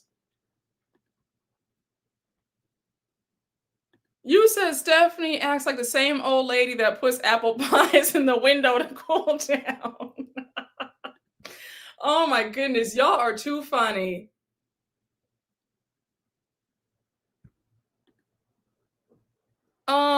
I think y'all moderators, can we I think we have a bot in here. No, I don't know whatever that means.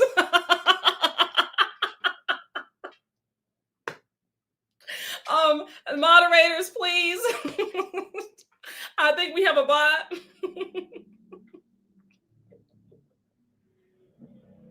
I was like, wait, what? I need my moderators to moderate, please. Thank you. Thank you so much. Thank you, Ayana. What the hell was that? No, I didn't know what that was. I didn't know what that was. I was like, oh wait, what? And I read it. I said, wait, what is this? Oh my goodness. Child, it was about something about your love has me tingling or something. I don't know.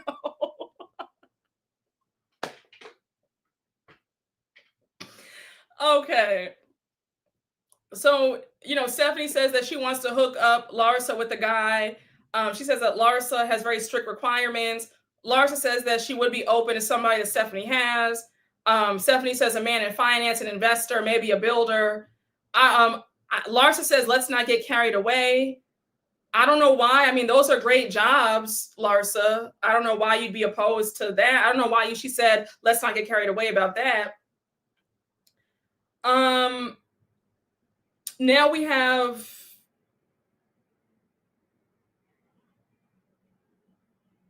what do you think? Oh, now we have Stephanie asking, what do you think Julia did after she left the bar? Larsa says, I hope that she didn't go back and tell Alexia anything where Alexia is going to feel defensive. Stephanie says that she was venting to Julia because she thought it was a safe space, but she feels let down. And I have to say, I would feel let down too. If we're venting, if we're supposed to be friends, whatever I tell you, that stays between you and I. You don't go and tell my aunt what I was saying about them. Like, you know what I'm saying? That's why I always say, just keep stuff to yourself because you can't always trust friends. All right. So now it's time for the dinner. And they're greeted by a musician and some dancing. Marisol says that it's her duty to keep her thoughts off of Todd. She hired the musician to start the dinner off with a bang. Now, when I tell y'all, I had tears coming down my face. I could not stop laughing at this part. When the singer started singing, this whole scene was just, it was too much. Larsa and Stephanie trying not to laugh while the musician is singing. And then you have Alexia and Marisol singing. I could not stop laughing. And also, Marisol, if your goal was to raise Alexia's spirits, that the singer was singing such a sad song, I don't know how that lifted anybody's spirits. Like, that did not take anybody's mind off of Todd. Like, that would have made me sad. It was passionately awkward. Yes, the singer sounded like Julia doing her opera. You said Walmart Pavarotti was a lot. My eardrums were compromised. I had the church giggles, so cringe. The singer was hilarious. He looked like the guy from The Room. All up in Alexia and Marisol's face. The singer was good, but it was funny. I would have been giggling and smiggling in the corner. Same, I had to turn away. You said not singing in a fan. He sounded like Diana Jenkins' husband. The subtitles had me screaming. He doesn't understand you. He betrays your beauty.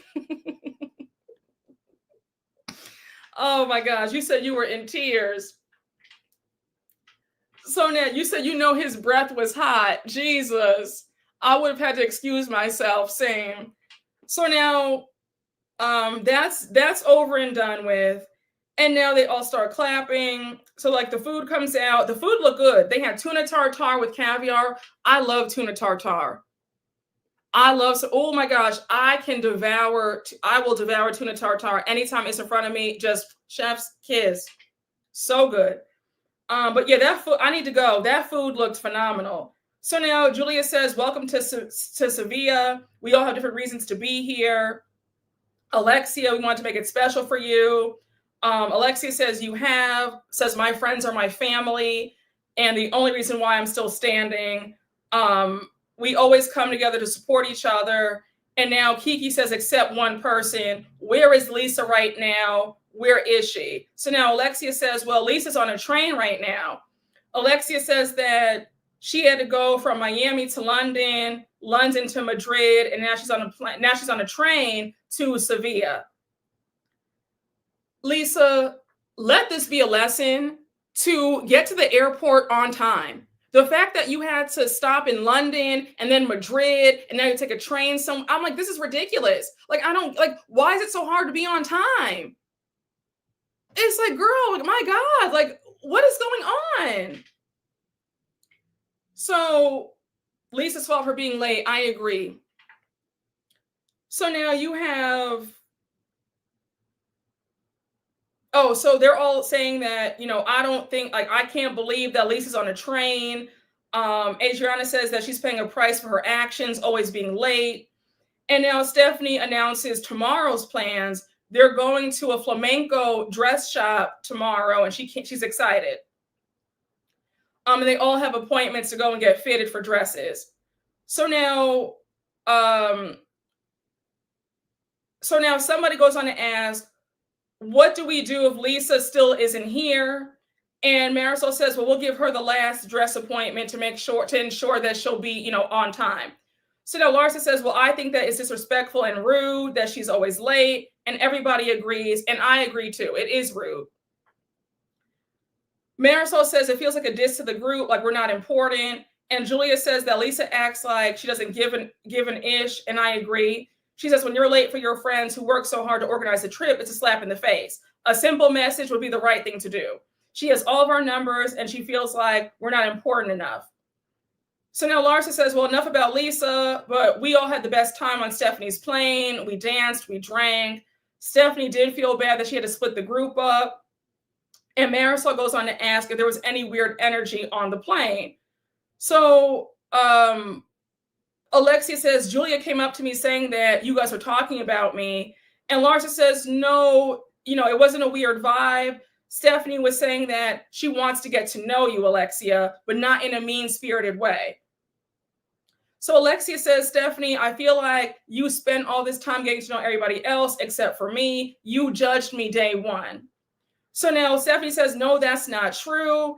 And Alexia says, when you invited me to talk at Marisol's pool house the other night, you sat me down to tell me all these hurtful things. You accused me of belittling women to make myself feel better. You're new in the group, but these women have been on my side for years. You're not going to come here and change the dynamics or make it seem like I'm somebody that I'm not. So you have, Stephanie, when I tell you, Stephanie will fight back. Stephanie says, okay, so here's what we're not going to do. You're not going to tell me what dynamics that I'm not going to change. Then she says, B, I'm sorry that you were offended, but sometimes the truth hurts. So Alexia says, who do you think you are? Stephanie says, I'm Stephanie. How do you say Stephanie's last name? Is it Shojai? That's how you say it? She says, I'm Stephanie Shojai. Alexia says, well, bitch, I'm Alexia Napola. So Alexia says, Stephanie, I think you're insecure. And now you have Stephanie beating on her chest and she says, I'm Alexia. And I have to say, Stephanie, girl, I thought it was very embarrassing. Okay, it's Shojai. Thank you so much. Thank you. Now, Stephanie, I'm not going to hold you. You were doing well in the argument. Like, you were holding your own, but you lost me when you started beating on your chest. Like, I got secondhand embarrassment. Like, girl, it's not that deep. Like, you were trying to have a moment and it did not land. I just felt like, it was very cringe. It was very cringe. I just said, yeah, girl, like, we're doing too much now. Her beating her chest was a chop. I said, no, ma'am. I said, girl, this is not King Kong. I don't know what you're doing. It was very embarrassing. Stephanie comes across as old, but yes, it was very childish. It was very childish. It hurt my ears. That's one thing we can appreciate about Stephanie. She's not going to let anybody walk all over her. You thought it was funny. I disagree. She ate her up. You thought so? I felt like she could have eaten Alexia up without that bit. I feel like her doing all that, she lost her steam for me, if in my opinion. Like, I don't know. Listen, I could have done without the beating of the chest, but that's just me. That's just me. They're going back and forth. And we have Adriana say that Alexia does not like people who don't bow down to her. When somebody comes in with youth, beauty, more money, she feels threatened. That's always the point of contention. Now, I do feel like I do agree with that, because the way Alexia treated Dr. Nicole so poorly when Nicole was on the show, I definitely felt that. I felt like she was threatened. I felt like her and Marisol were threatened by Nicole. So I do believe that. But I will say, though, two things can be true. Alexia has her ways, but Stephanie can also be off-putting and insufferable herself. Like, I don't think that Stephanie has been the warmest. I think that she handled things kind of poorly and in a very tacky way by dangling the carrot of who's going to be on my private plane. That left a bad taste in my mouth. So I'm not going to sit up here and act like Alexia is not valid with also how she feels when it comes to Stephanie. Like, I'll say it this way. They both have valid points about each other. That's how I feel. Yes, they're both insufferable. Yes, that's how yes, it's like, Stephanie's very immature as well. Yes. I feel like two things can be true. She's a good match for Alexia, though, because there's no one to root for. They're mutually annoying. Stephanie's not a likable person. She's got the I, she's missing the T. Proceed with caution. I agree. Yes, like I feel like two things can be true. Child, what are you saying? We go. Okay, wait, did I? Okay, sorry, we had a troll in here. He came back, child. Moderators, I'm serious. Feel free. You can just block. Like, don't be nervous. Don't do time out. When you see a troll in here, feel free to just block.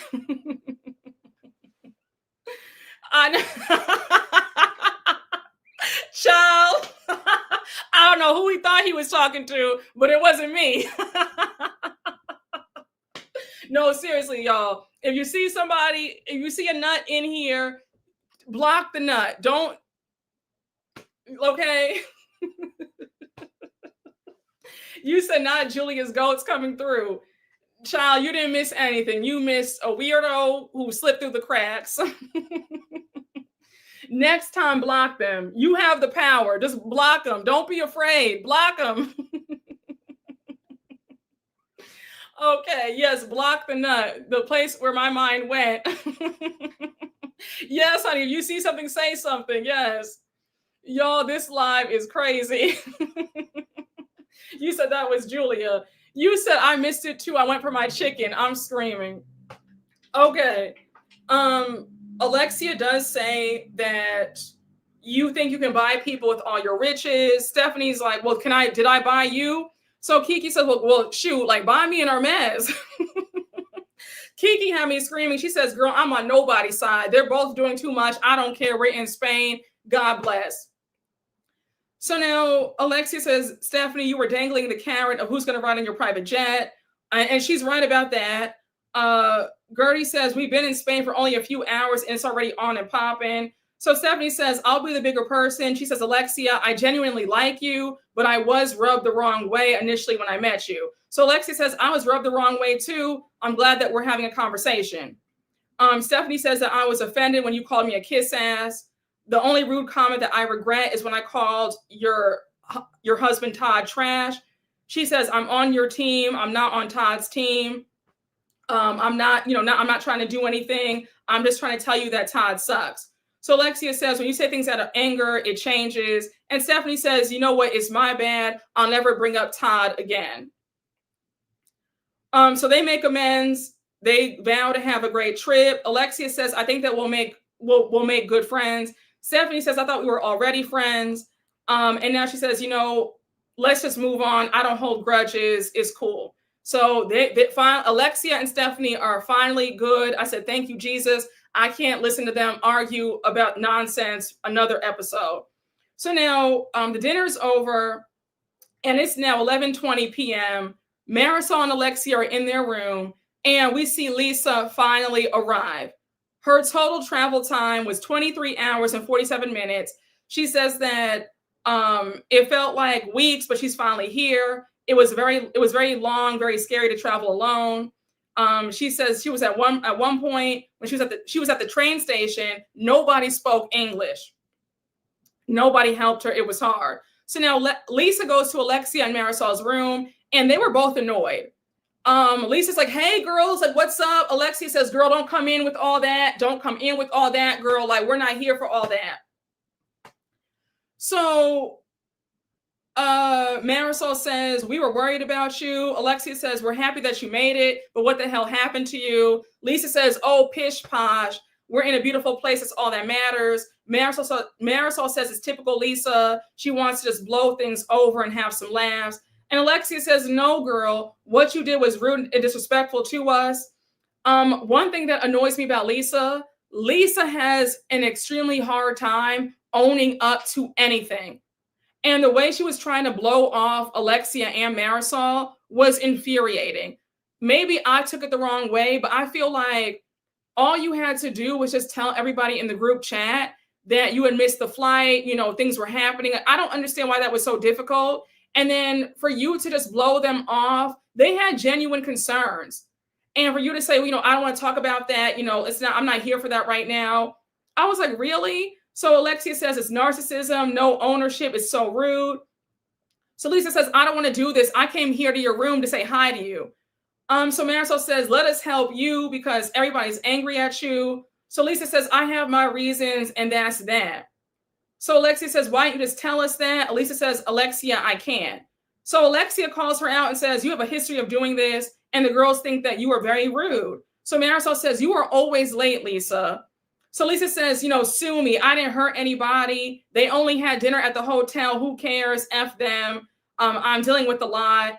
When they hear what's going on, they're going to feel like assholes." And that's where we end the episode. Now, Lisa, I feel we're going to talk about this more in this episode for episode 11, but there comes a point where people always get tired of you always having a constant sob story. It can't always be that the sky is falling down on you every time we see you. Like, it's enough. People can only deal with so much. It's always, "I'm dealing with so much." It's like, oh my gosh, girl, like, when are you not dealing with so much? Like, you know what I'm saying? It's aggravating. And the fact that Lisa can't just say, "You know what? I'm sorry. I messed up. I'm late." It's like, it's very annoying, but we'll talk more about that. You said Lisa has an excuse for everything. She's draining as hell. Yes. Lisa walked in like a little girl that got caught with her hand in the cookie jar and puts on that baby girl voice to get out of trouble. Yes. They glossed over it. Lisa acts like she's the only one going through life's challenges. Oh my gosh. Say this again. To hear Lisa tell it, she owns all the problems of the world. Every single time Lisa has a scene, it's always, this is happening. Her cat got sick. The dog ran away. Her pet fish died. The house is on fire. The roof blew off. She's in the hospital. It's always something. Thank you. Gertie had cancer, for goodness sake. And Gertie didn't make half this noise. You're right. Thank you. It's like, girl, you're getting a divorce. It's sad, but so is half of America. Lisa is very much woe is me. Yes. Very much woe is me. A sob story. Get the violin out. My God. Ooh, there's constant drama in her life. It's sickening. I can't take it. Lisa is an energy vampire. I agree. She's very self-absorbed. It's always something with her. Cry me a river, Lisa. I feel this. Oh, okay. So we probably are going to be on the same page for that last scene. Then I get you. Nene Leakes would ask her where's her handicap sticker since she's had everything. Oh my gosh. Yes, honey. Where is my violin? Where is it? We're supposed to feel bad she didn't make it to Spain from St. Bart's on time. Listen, she really does suck the oxygen out of the room. Yes. Yes, I feel the same way. You can't be around people like Lisa. Everything has to be about them and their woes. Yes, it's draining. Oh, okay. So I guess I don't have an unpopular opinion about what happened in the last scene. Good to know. I think I know on Twitter, people feel like Larsa was wrong. But it seems like on here, a lot of us feel the same way about that last scene. So we're going to talk about that later on. But, we're episode 11 now. Is day 2 in Seville. It's a rainy day. Alexia jokes and says, we brought the rain to Seville. They're getting glam, recapping last night's dinner with Marisol. She plays back the argument with Stephanie. And Marisol says, we all need to get to know her more. We see Larsa saying that she's excited for today and to try on her flamenco dress. But Larsa is still upset with Lisa. So now we cut to Lisa and Stephanie downstairs in the lobby. And Stephanie says, oh my gosh, you finally made it. Like, did you take the train? And Lisa says, yes, I got here many different ways. So now Larsa joins them in the lobby and she says, hey, Lisa, you made it. What happened? We were so worried about you. So Lisa says, oh, I had legal matters. I needed her presence. So Larsa's like, girl, you were in St. Bart's. So Lisa says, well, yes, I was. It was a long weekend. And I was with some of the lawyers who represent me. And Larsa's like, in St. Bart's? And the way Larsa said it, I said, girl, we're on the same page because I don't know, what does you being in St. Bart's have to do with being with the lawyers? I was confused. I said, Lisa, if you were on a vacation in St. Bart's, and just say that. That's all you had to say. I don't know why do we have to tell all these stories? Just tell the truth. If you did not want to come on the trip, then just say that. Child, I said, okay, girl. So Larsa says, what does her legal case have to do with what legal case does Lisa have where she can only solve them in St. Bart's? What's next? Doing her taxes in Bali? So Lisa says, me not making the flight has nothing to do with being in St. Bart's. I'm finalizing my divorce. I was hit with a bunch of legal work. Life happens. She says, at the end of the day, Jody and I spent $100,000 on our villa, and I keep my commitments. So it sounds like Lisa already had the St. Bart's trip planned prior to the Spain trip. If that's the case, then just say that. Why are we going around and around the mulberry bush to just say, I don't understand. I would have said, yeah, girl, I'm late because I was with my man in St. Bart's. We had a time and now I'm here. Why is that so difficult? Why are we playing these games? Lisa does a lot of double talk, and it drives me insane. Yes, Lisa is so mentally exhausting. Why couldn't she just say that? I agree. Lisa is hiding something. That's why she's lying. And the after show did not clarify anything either. Yeah, Lisa was talking in circles on the after show too.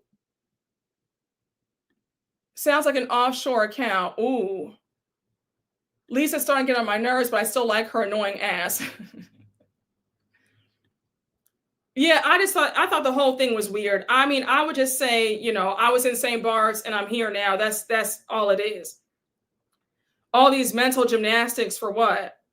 So now we have everybody else come down to the lobby. They're all there except for Kiki.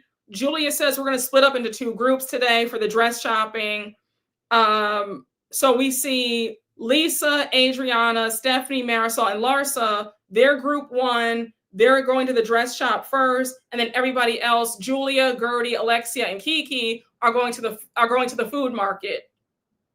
Now, I thought it was funny with group 1 with Lisa, Marisol, Stephanie, Adriana, and Larsa. I loved how they were ribbing Lisa about being late. They were like, "Girl, we need to buy you a watch because you're always late." And then Lisa's getting upset. So now they're at the dress shop, and Marisol says that because it's Stephanie's birthday, this famous flamenco shop is the shop that Stephanie actually likes a lot, right? So she says that they have a big birthday surprise for Stephanie. So now as they're trying on the dresses, Marisol tries on this wedding dress. It gave very much old wedding gown, right? So now you have Marisol joking that she wants to have another wedding. Marisol, girl, this is what, your 4th marriage, your 3rd marriage? Girl, we get it. Getting married is your thing. I don't know. I just feel like Marisol always tries way too hard. Like when she called up her husband and said, Booby, you want to get married again? Like I have a wedding dress on. It's like, girl, okay, like enough. I,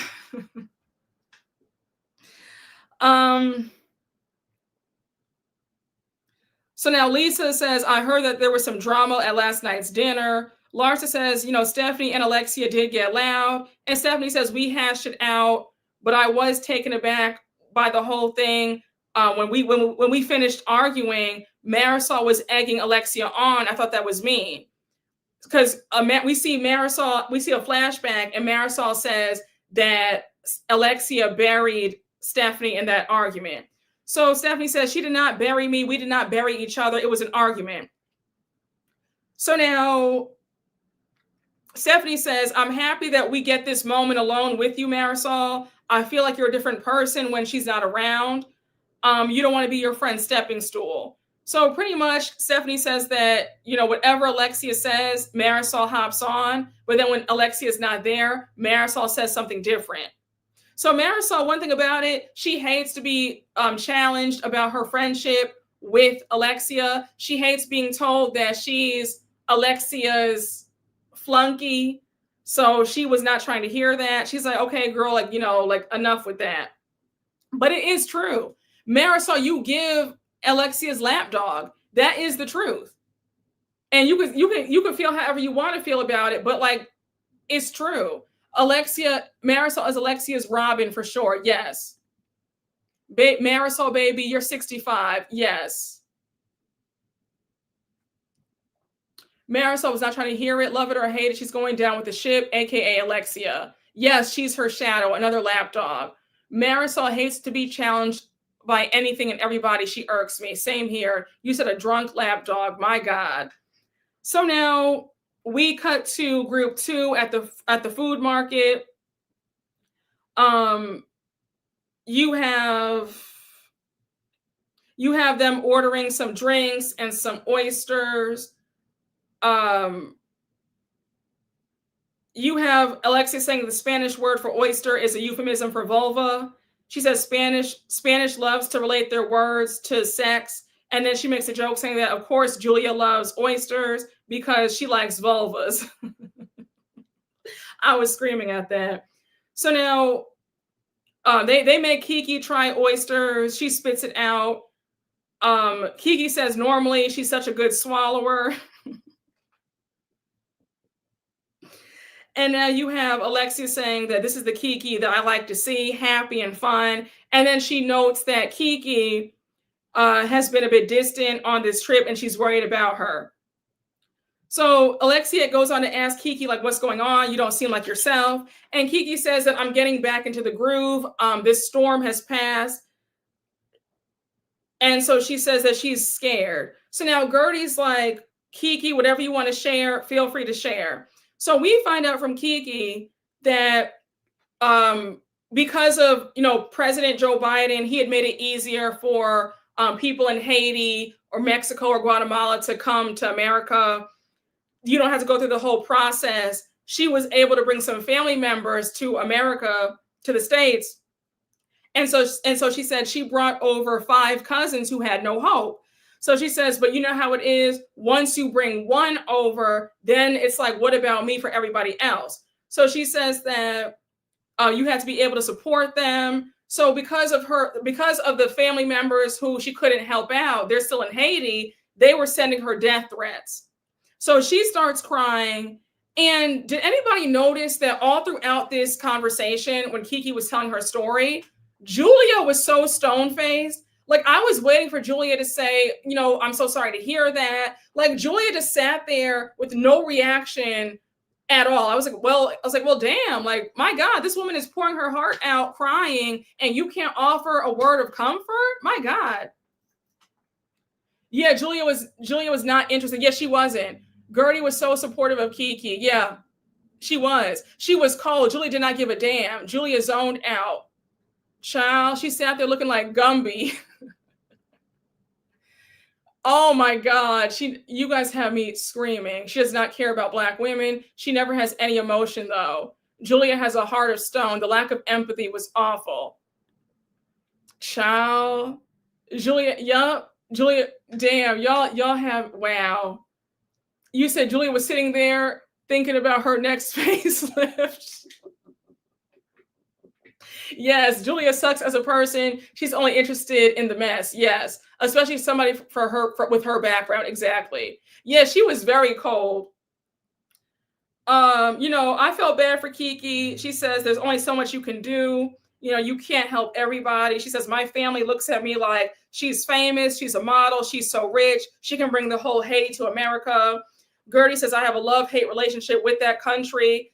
She says that desperation is at the heart of these death threats, and she is concerned for Kiki. So Alexia goes on to ask, how are things now? And Kiki says that things are better. Her dad had to step in and make it stop. She says, I cannot help or save everybody. And that's true. You can't help everybody. You can help somebody, but you cannot help everybody. And I think that it's unfortunate that Kiki's family is showing out like that. And it's stuff like that that makes you regret helping people in the first place. You know what I'm saying? Like, I could understand if Kiki felt like, well, damn, F everybody. I shouldn't have helped the ones that I did help because of stuff like this. And then when Kiki revealed that not only is her family back in Haiti sending her death threats, she had to move out of her home and find a new place in 2 weeks. The stress that had to take, the toll that had to take on her, that's horrible. Wait, what did you say?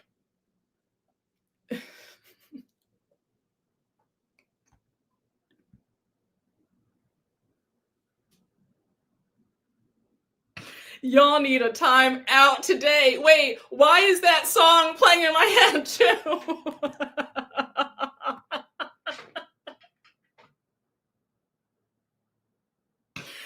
Oh my goodness, y'all need to be comedians. Oh my, it is stand-up hour here, honey.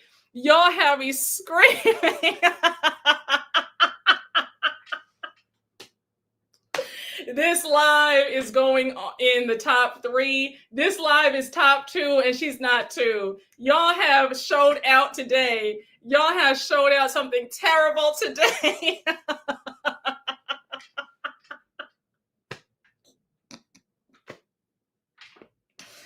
Oh my goodness. Jesus.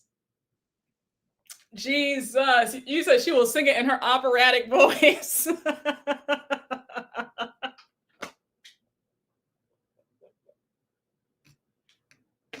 You will not sit up here, put us on timeout in a corner. Yes, y'all need to be in timeout. Y'all need help. Oh my gosh. Child, you will. Oh my goodness, y'all. What did y'all sneak a little something today? Or did y'all have a little sip before we went live? Baby, you guys are on 20. And I'm loving every minute of it though. So now, Kiki says that she would do anything for her family. All she can do is pray. So now you have Alexia saying you can only save yourself. You cannot help everybody. You're an incredible mom and daughter, friend, and professional. And Julia still hasn't said a word. It was weird. So now you have Gertie, comforting her. And now Julia finally says, we love you, Kiki. And I said, that's all you have to say after all that? And the I love you, the I love you, Kiki was so weak. I said, well, my God, can you put some sort of feeling behind it? It was like, I love you, Kiki.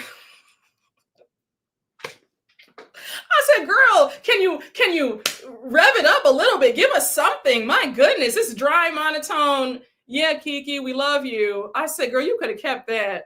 You could have kept that. You said even in the after show, Julia was stone-faced. She was not interested at all. Child, you said, Julia said, that's okay, little black girl. My God, today. You said she is not an actor. Stiff Karen energy is strong with Julia. It was so dry. I would have said, try again.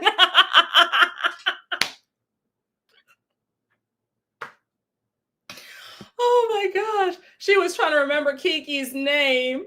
You said, go ahead, girl. Give us nothing. Oh, goodness gracious. You guys are too much today. Kiki does not have a private jet, so Julia doesn't care. That's a good point, too. You said try again. So now,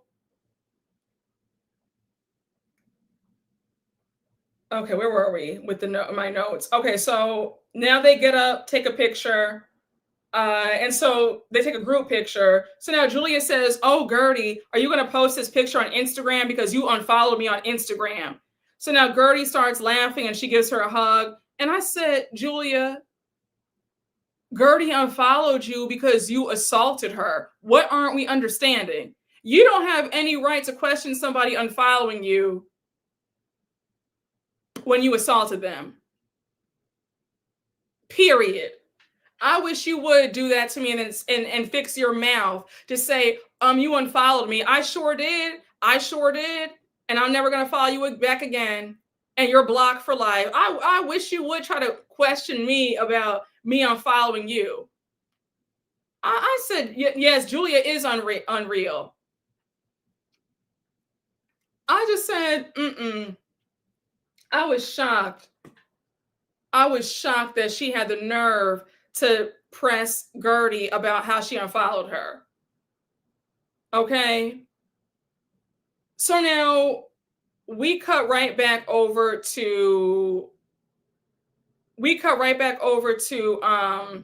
Marisol's group. They're walking to get ice cream. Larsa's eating her ice cream, like, real, like, sensual and all that stuff. So now Marisol's like, "Oh, like, geez, Pips, is that how you get all these ballers?" And that's how she makes all the big bucks on OnlyFans. Now you have Stephanie saying, "Yeah, who licks ice cream like that?" I'm like, she's just being silly, y'all. Like, it's not that deep. So now Marisol says, "We're going back to the hotel." Julia set up a spiritual flamenco. Wear something flowy and comfy. So now we cut to Julia's group at the dress shop. Now I thought that Gertie was too cute. She had on like this polka dot flamenco dress. And then she was like, "I'm giving pimp flamenco." Like, she had the hat on. That was a cute moment. So now you have Julia off to the side with Alexia, and she's like, "How do you feel to be in Spain? We're out of Miami." Alexia says, "I feel good when I travel. I disconnect completely." But Todd has texted her. She says that he always texts me good morning, and she's always connected to him. Alexia says, "I'm feeling him more and more, and I'm wearing my ring again." So you have Julia annoyed, like, "Girl, you're still talking about this man. You have the ring," like, just a mess. So now we're right back over with group one, Marisol's group. And Larsa brings up Alexia, and she says, "Has anybody noticed that Alexia has not brought up Todd?" So Marisol says, "Well, I have an update. Right before the trip, he took her to New York. They had a great weekend together." So Larsa says, "Oh, she was in New York with him?" And Marisol says, "Yes." So now Marisol says when things aren't good with him, she can be really unpleasant to be around. And now Larsa says, "If they get back together, you do realize that you lose Alexia, right?" So Marisol says, "I already said it once. If they get back together, then I'm going to be getting cement shoes in the bottom of the river." So now Larsa says, "I think it's important for your friends to know that you have their back. But has anybody asked Lisa if she's unfollowed by ex-boyfriend Marcus Jordan?" So Marisol says, "Girl, if it bothers you so much, then you need to talk to Lisa about it." So now Larsa stops and is like, "Hey, Lisa, have you unfollowed Marcus?" And Lisa says, "No." So Larsa's like, "Well, do you plan on doing it? You told me that you were going to." So Lisa says, "Well, I was, but then we got into all that stuff. You haven't been so good to me." Larsa's like, "Girl, what have I done to you?"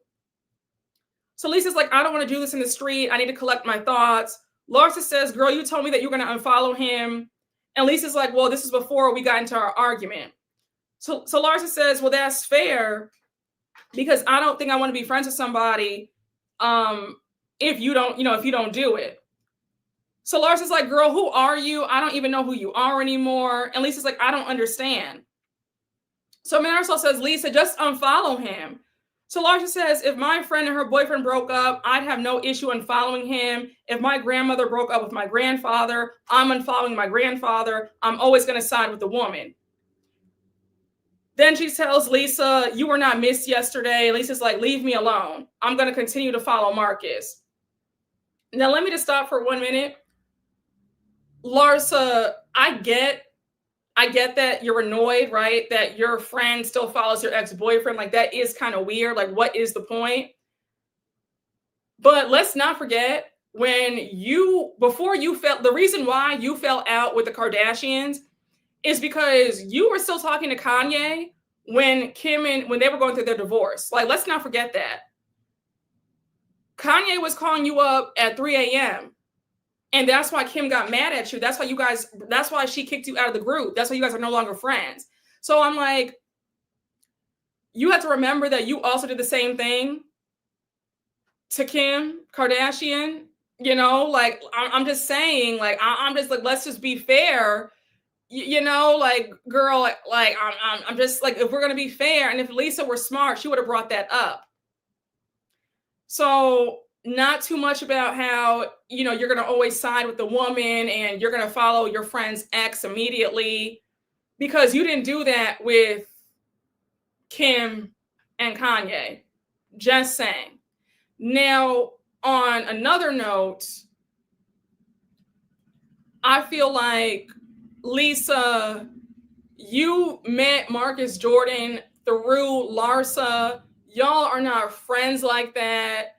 And if we're being honest, Lisa, I honestly feel like you and Jody are only friends with Marcus Jordan because of who his father is. If Marcus was just some regular Joe, if he was just I was going to say something, but I'm not going to. If he was just I'm fighting the urge not to say it. Black folks, you know what I want to say. If he was just you know, they would not be checking for him. All right. Yes. If he was a bus driver.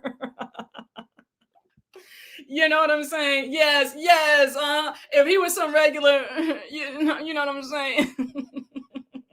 Yes. If he was some regular YN. Okay.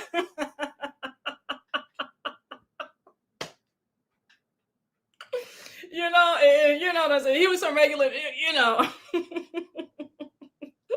You know, if he was just some, you know, they would not care. They would have unfollowed him in a minute. All right. But it's because of who his dad is. They still want to follow him. So I'm like, Lisa girl, I'm not on your side either, because I believe that you are also social climbing and you're still trying to be in the presence of Michael Jordan. And I think that Jody is really hype that he's best friends with Michael Jordan's son. That's what it's giving to me. Because again, if he was some regular, y'all would not give a damn about still staying connected to him. You would have blocked him immediately. And that's all I'm going to say about that. Yes, correction. They would have never followed him. Exactly. All right.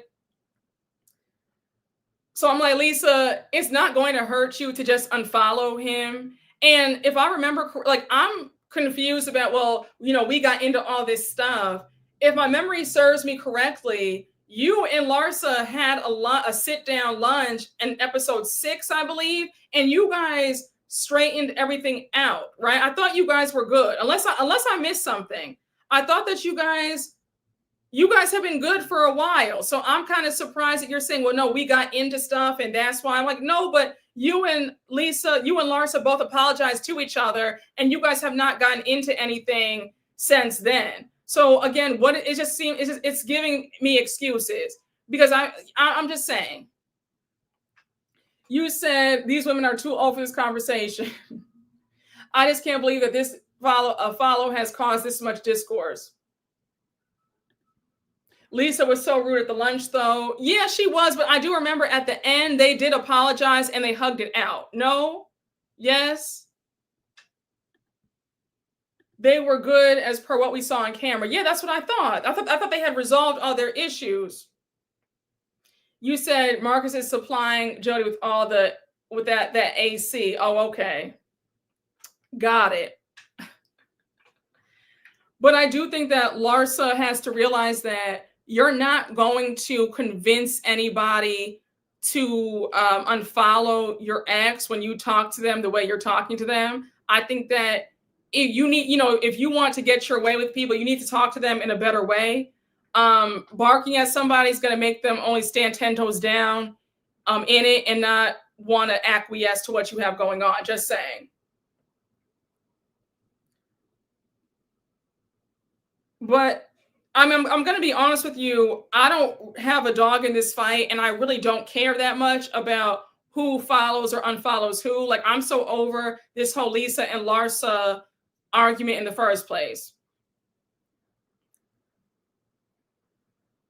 So now Larsa calls Lisa a groupie. She said, you used to follow Pippen. Now you're following Jordan. You're a groupie. So Lisa's like, wait, what? She's like, girl, you're the groupie. You dated him. You're the one always with a rapper, athlete, or Kardashian. There's no bigger groupie than Larsa. Now, Larsa, you set yourself up for that read because there is no bigger groupie than you. And I mean, and that's fine. Like, it's no shade. Like, it is absolutely no shade. Like, there is no shame in the game. I'm here for it. But yeah, don't sit up here and call somebody else a groupie. Like, I'm just, that's where you lose me. So now they get back to the hotel and Marisol's like, you just need to unfollow him, girl. And Adriana was so over it. She's like, girl, I'll see you guys later. I'm going to go up to my room, get some room service, pee. I'll see y'all later. Lisa says that she's been taking notes of her and Larsa's arguments. Marisol says, who does that? That's creepy. I said, Marisol, shut up.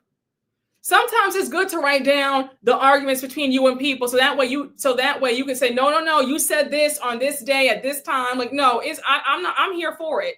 I am here for good notes to pull out when I'm arguing. Like, no, you will never play me. This is what you said, and this is what I said back. So I was here for it. So now they're getting ready for spiritual flamenco. Lisa's on the phone with Jody. And Adriana is in Lisa's room as she's talking to Jody. So Lisa's telling Jody what happened. And Jody says, have you ever met a better self-professed friend than Larsa? So now Lisa reveals that Larsa almost broke them up by meddling in their relationship. Jody says, I love Lisa. She's special, but she has people coming at her all the time. And a percentage of that lands on me too. So Lisa's like, how much can a man take? So now we're at the restaurant before we get to the spiritual flamenco session. And Larsa's telling everybody how she confronted Lisa earlier today because Lisa still hasn't unfollowed Marcus. So they're all shocked. Gertie says, that ain't right. It's girl code, Lisa. Alexia says, I don't see the point in following your girlfriend's husbands or boyfriends. I don't even follow Steve. And I've known Marisol since forever. So now, they're in the Sprinter vans on their way to spiritual flamenco, and Julia, Kiki, and Lisa are in the same van together. And Julia's like, Lisa, I have to ask you, why won't you just unfollow Marcus? So Lisa's like, I don't like being told what to do. Julia says, I'll never speak to Marcus again. When he said about all of us at the reunion last year that we couldn't even wash his dishes, he insulted all of us. So mind you, Lisa's getting upset and she's like, Julia, you keep interrupting me. And now Julia and Lisa get into it. Lisa's like, Julia, why are you so up Larsa's ass? So now Julia snaps and she's like, oh my gosh, I just want to get out this car. I was not interrogating you. I was asking questions, and she's over it. So Julia storms out the car. Lisa's like, oh my gosh, she started all of it. Like, why is it always on me? Can somebody have my back for once? And I said, wait, Lisa, let me stop you for a minute, because you didn't have Gertie's back when the ladies stormed out of her event a few episodes ago. You were sitting up there saying, I can't believe Gertie would show messages. So don't do that. You were there not defending Gertie after she got assaulted. And I know that you weren't there the night that it happened, but you know that someone being assaulted is wrong. So I don't have any sympathy for Lisa. You want to whine and cry about nobody having your back, but you don't have anybody else's back either. It's always about you. And I'm not going to hold you. Although I don't like Julia at all. I did understand her point when she said that Lisa always makes it about her. It's always about her problems, her issues. And I agree with that. It's always about Lisa. Lisa is always whining and wailing about something, and it's aggravating. Lisa's very self-centered. Yes, none. Egocentric Lisa. I'm with Lisa. You're not about to order me to unfollow somebody. We're not in high school. Lars is like 60. I mean, yeah, it's a dumb conversation. I don't have a dog in the fight. I'm not invested either way. It's very silly, but I do feel like I get both sides. I do feel like, Lisa, why are you still unfollowing your friend's ex-boyfriend? That is kind of weird to me, right? Like, I'm not going to say that Larsa doesn't have a right to feel away, but I do feel like Lisa can never own up to anything, and she does make everything about herself. You get what I'm saying? Like, two things can be true at the same time. But yes, Larsa does talk to folks crazy, and she needs to stop all that. But Lisa can be a bit aggravating, because I'm like, Lisa, I don't understand why you're still following this man. And it leads me to believe that you and Jody are only following him because of who his father is. You know? Hey, Khadijah, thank you for the super chat. Hey, Brooke, lovely to see you. Thank you. I'm glad you're here. Thank you. I don't even follow my friends' partners when they're dating. Okay, yeah. Lisa and Larsa are both losers. Both of them are immature. The beef is running stale and dry between thing one and thing two. Yes. Julia jumped in and got mad. That was annoying. Yeah, it's just, I just can't care that much. This beef is overcooked. I agree. Nope, I'm Team Larsa on the unfollowing of Marcus. Yeah, I mean, no, listen, I do feel like Lisa should unfollow him. For sure. Do you think Lisa knows that Adriana follows Lenny? Oh yeah, Adriana did say that she still follows Lenny. Maybe, who knows? Maybe, I'm sure that got brought up at the reunion. The argument is tired and through. I agree. So now they're at the spiritual flamenco class. This scene didn't do a whole lot for me. They're singing, they're like getting their emotions out. Like, I don't have too much. We can just breeze on past this, right? So now we're back at the hotel, getting ready for dinner. Stephanie was FaceTiming her husband in glam. Her husband says that he wants her to come back tomorrow. I'm like, I honestly and truthfully, I really don't care about these little one-off scenes with Masood and Stephanie. You guys can keep that, but okay. So now they're in the lobby about to head to the restaurant, and it was cute because the majority of them are wearing red dresses. Now, the restaurant that they're at I thought the restaurant was gorgeous. Like, that was, wherever they went to eat in this scene, I need to know the name of it, because when I'm there, I want to go there. I mean, that restaurant looked gorgeous, right? So now they're at the bar waiting on their table, and Lars is telling Alexia, I think Kiki and Julia, that when she was getting ready, Jody started texting her, Lisa's boyfriend. She says, when we got back to our room, she started texting me. Julia says, yeah, I was there with Larsa, and it was pretty aggressive. Julia says, after spiritual flamenco, we were all going back to our rooms. In the elevator, there was a dust up, a verbal brawl over Jody between Lisa and Larsa. Larsa says that it was over something that happened in Milan.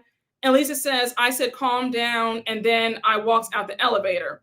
Larsa says, before I knew it, 20 minutes later, my phone is blowing up with text messages from her boyfriend. She says, I don't even want to look at her or sit next to her at dinner. Larsa says that it's not like Jody was threatening me or calling me a bitch, but the fact that he's sending me these long text messages, I've never been in this situation before. You're a man, you should be dealing with my brother, my dad, my boyfriend, not me.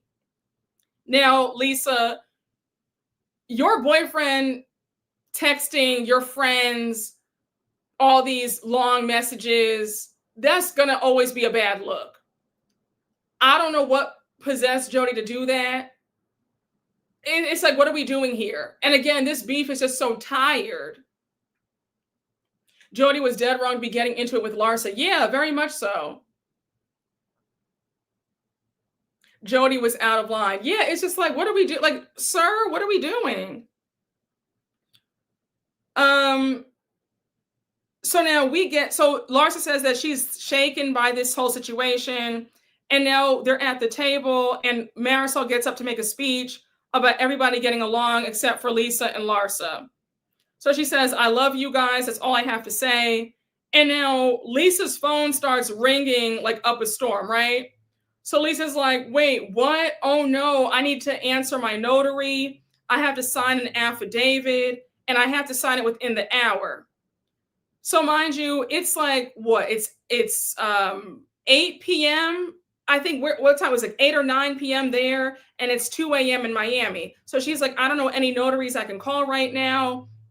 I don't want to be dealing with this, especially not here. So like Lisa's visibly panicking at the table. Adriana says, girl, don't worry. My son is a notary. You can send him the document and he can sign it. So Lisa says, well, the notary needs to be in front of you. So now Kiki is like, Lisa, are you okay? So Lisa says, I'm dealing with some legal stuff right now.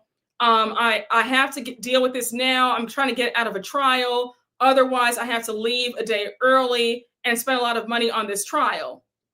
So now you have Larsa in her confessional saying, once again, it's another Lisa meltdown. Can we get one dinner, one event that's not about Lisa? I'm not even going to hold you. I was on Larsa's side when she said that. Feel free, and you can whack me in the chat. You can whack me when you watch the replay in the comments. That's fine. I'm sitting 10 toes down in my opinion. Larsa told no lies to me. I'm just like, it feels like every single time there's a group event, it always centers around Lisa. I feel like Lisa sucks all the oxygen out the room. It's always about her. Always. Always. Lisa panicked so much. Google's her friend. I was on Larsa's side too. Yeah, I'm sorry. It's like, my God, it's like, can we ever have one dinner where we just can like have a smooth time? Can it ever just be no, we don't it's too much. It's too much. Why didn't Lisa's lawyer bring this up? Thank you. When they were in St. Bart's. Exactly. I felt for Lisa. It's a stressful situation. It's emotionally draining. And she's consistently late for events. It's tacky. Larsa equally gets on my nerves as much as Lisa. It felt like she was laying it on thick in this scene, but I was on her side, and I can't with Lisa's crying face. I was with Larsa on that one because I've dealt with enough Lisas. Listen, child, listen, I said I'm prepared for y'all to say, Brooke, how could you? But I have to be honest with you, with myself, with y'all. Y'all come on here for my opinion. And if you don't like it, that's fine. But this is just how I felt. I was with Larsa in this scene. I know. Feel free again to whack me, but I was with Larsa. Larsa had enough. Larsa says, I think I want to go home. I'd rather go to my room and order some room service at the hotel and just rest. Like, I can't do it. She says Lisa comes in a whole day late, doesn't apologize to Julia for her behavior.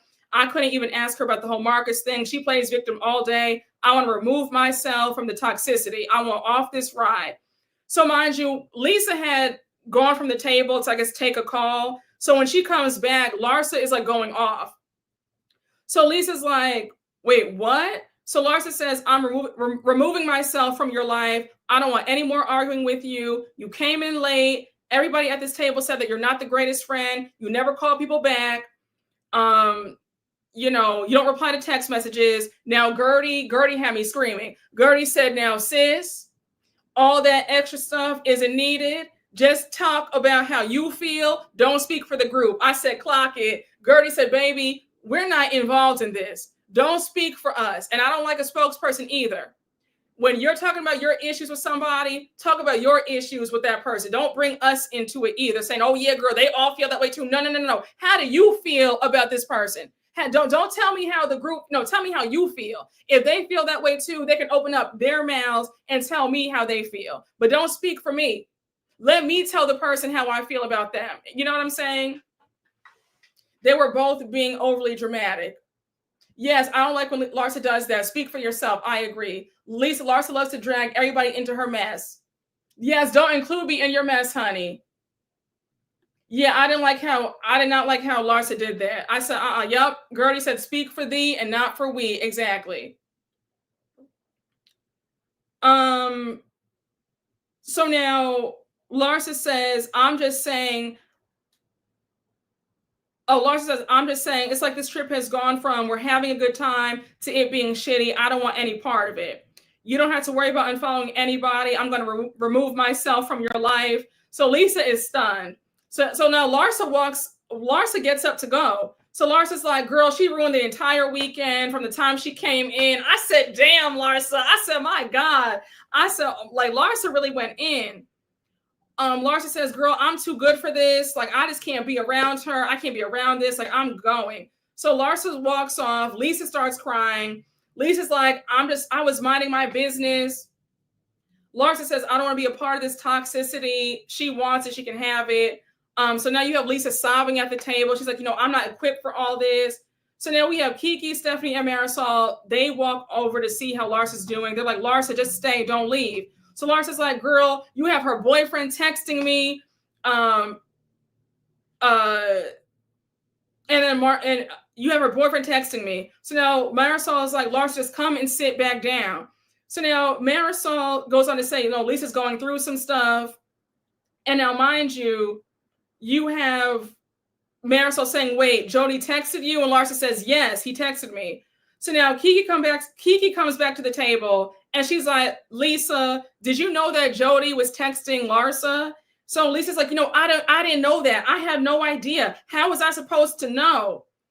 I said, girl, you and Jody, that's your boyfriend. You and Jody are on the phone all the time about everything else. You didn't know that he texted your friend. Like, I'm sorry. I don't buy that. I really don't buy that. Because if you and your boyfriend talk about everything under the sun, now all of a sudden he didn't tell you that he was texting Larsa. Like, I wasn't buying that. I wasn't.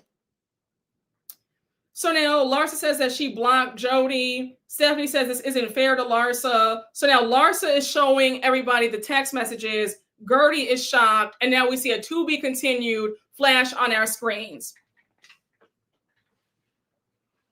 So now in the after show, didn't Lisa say that Larsa texted him first? Y'all think that's true?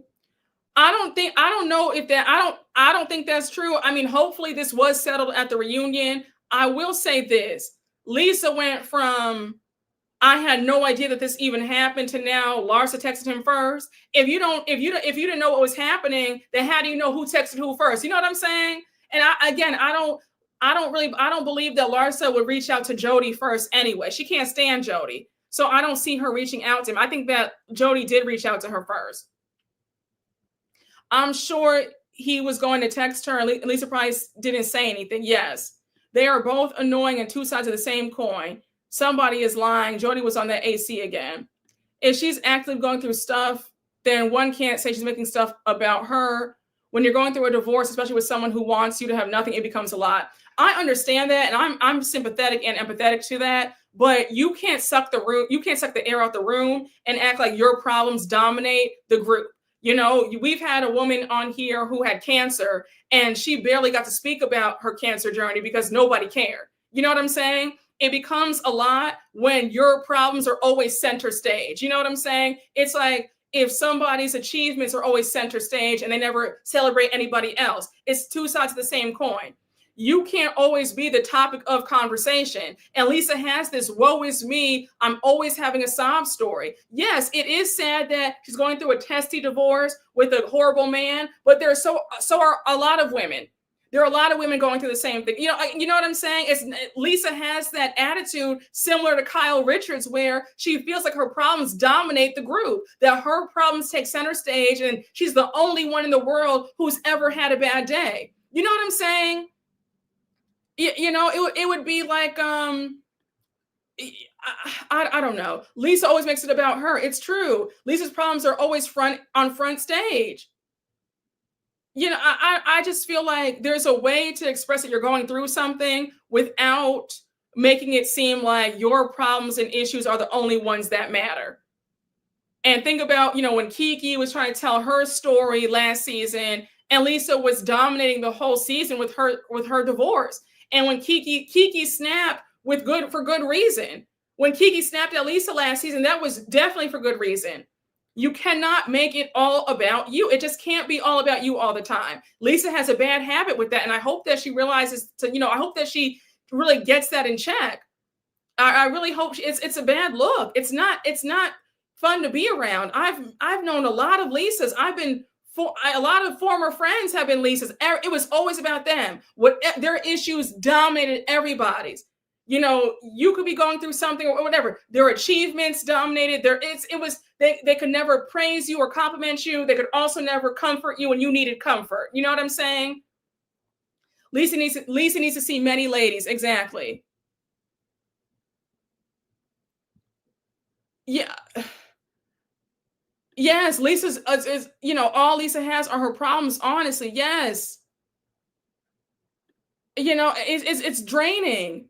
It's very draining. The issues are always surround men. That's very true. Yes, that's what gets me, saying that Gertie is extra and does too much. Yes. And then also, people only have a certain capacity to deal with your problems. Like, you cannot dump on your friends. Like, I don't care listen, I might have a very radical take, but when it comes to friendship, I don't really believe in being super vulnerable with friends. Like, I don't. You guys, if you've been watching me for some time, then you know how I feel about that. I'm kind of, you know, at this stage in my, I'm like, I'm cool with like a cute surface level, get some lunch. Like, I'm not trying to go, you respectfully, I'm not here to tell my friends serious, deep problems and issues. I have a therapist for that. I have the Lord, I have a journal. I have my mom. Like, I don't really feel comfortable telling people issues and problems anyway. Not that I mean, right now everything is great, but I'm just saying, like, when I have gone through issues and problems, I don't like to tell people that, and people will throw things in your face. You know what I'm saying? I don't know. Even like, I don't know.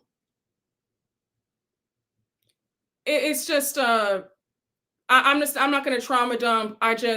Yeah, people will prey on your downfall. Misery loves company. Yeah, like I just so I can't really relate to that whole thing of like, I talk to my friends about everything and I don't. Like, I'm not telling my deep, dark secrets. I'm not doing that. If I am going through something, I'm not really saying it either. I'll wait till I've, won the battle, so to speak. Like, I'm not doing that. I'm not dumping on people. That's just not me. And I don't know. Yes, nobody cares about your problems more than you. It's true. It's true. And then people can throw stuff back in your face. Like, I'm just personally, I'll pass. I don't like that feeling of like, oh my gosh, should I overshare? Can I trust that they'll keep it between I did all that when I was, teenager, middle school, 20s, but like now it's like, I don't have the urge now to go that deep. No, thanks. Personally, hey, whatever. I'm just telling you my truth, but I'm just saying, I don't trauma dump on people. So it's hard to watch Lisa with a constant woe is me story. And people really don't like, I'll be really honest with you. And I'm saying this firsthand, even in grieving, right? You guys know I lost my dad 4 years ago. Even grieving, people expect, you can't still be, I guess, how do I put this? I want to word this. How do I word this? People's sympathy and empathy for you runs out quickly. Okay. You have like a cute, like, month and a half, 2 months, 3 months, keep talking about it. And then after a certain point, people don't want to hear it anymore. So if I do feel a way, I'll talk about it with my immediate family, but like other people, I don't say, you know what I'm saying? Like, people have a very short window of caring. And I know it sounds harsh, but like, that's the real world. People have a very short window of caring. So when that, to like keep, like, again, I don't mean to sound so like harsh, but I'm just saying, I'm just saying it's, you know what I'm saying? It's, you're going to have a hard time in this life. You think that folks are going to sit around and feel sorry for you. They're not. So if you're expecting a whole pity party and, let's have a pity party, you have a very hard time. If you are one of those people who enjoys getting pity from people and people feeling sorry for you, you're going to have a hard time in this life. I'm telling you. Okay, it's a cold world out there, honey. People do not care the way you think they care. I'm just saying. I'm just saying. So Lisa, I think, needs to like grow up a little bit and stop with the constant "woe is me." I understand that she has dealing with a lot, but so are a lot of people. And they're, and you know, the way that you've been talking about this divorce now for 3 seasons. We've been hearing about it since season 5. Gertie has had cancer. Now it's Alexia's going through a divorce. You know, it can't always be about you. Yes, it's true. It's very true. People don't care. After a certain time, they expect you to move on. Exactly. Listen, it's true. It's very true. You know, it's very true. I'm just, listen. I get that. You know, I'm not saying that, you know, some of you have been blessed with good friends that you can be vulnerable with. That's great. I'm not knocking that. But, you know, that's a rarity. You have a gem. That's great. That's a beautiful thing. But I mean, I think that you're setting yourself up for failure if you think that everybody that you come across is going to listen to your issues and really care. That's all I'm saying. You know what I'm saying? So, hey, Lenlu007, thank you for the super chat. Cheers to a great chat and hilarious chat group. When I tell y'all have been on fire today. Like, this has been nothing but jokes. Okay. Like, I have not stopped laughing since beginning to now. Like, you guys are everything. Hey, Gadaya2 Torre, thank you for the super chat. I'm not about to tell my business to friends who would switch up in a second and turn it into a whole story time on Twitter. Can't risk that. Listen, okay? And next thing you know, it's a whole TikTok story. Now you got to be careful today, because folks will do a whole story time telling your business. It's true. Hey, the perfume preppy, thank you for the super chat. You're right. I had a sorority sister that broke down every year around her mom's death. It was exhausting. Listen, and again, you know, your heart goes out for people, but life's, and people have their own stuff that people have their own stuff, and people can't always hold space for your issues. You know, like sometimes you have to learn how to be your own best friend and comfort yourself. You know, you have to learn how to do it. It's a tough truth, but you have to be able to do that, because people cannot do that for you. You know, like, you have to realize that people cannot fill you all the way up completely. You know what I'm saying? And I think that Lisa always having an issue, it can be tiring. You know, so I wasn't mad at Larsa when Larsa stormed out. Like, it's always about you. Can we ever have a calm dinner? You know? And I'm not saying that you can never share an issue or a problem. I'm talking about for me personally.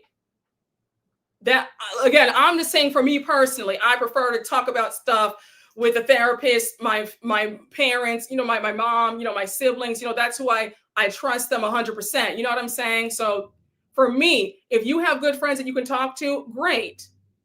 But make sure that it doesn't get to the point where it's always dumping on them with bad news. That's all I'm saying.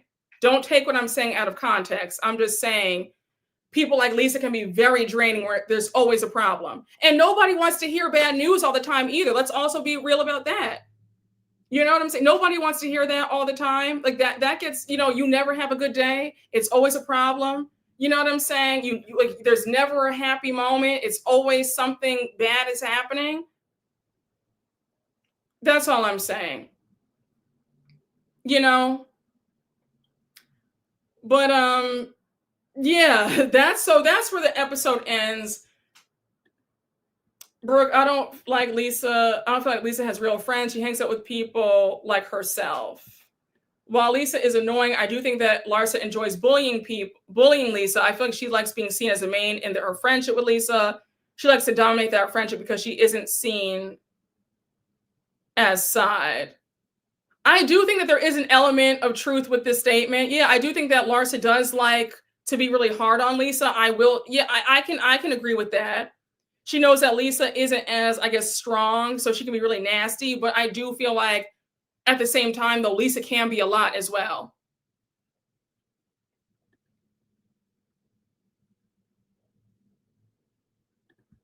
Yeah, I had a friend dump me because I was on a winning streak. Yeah, I've talked about that too.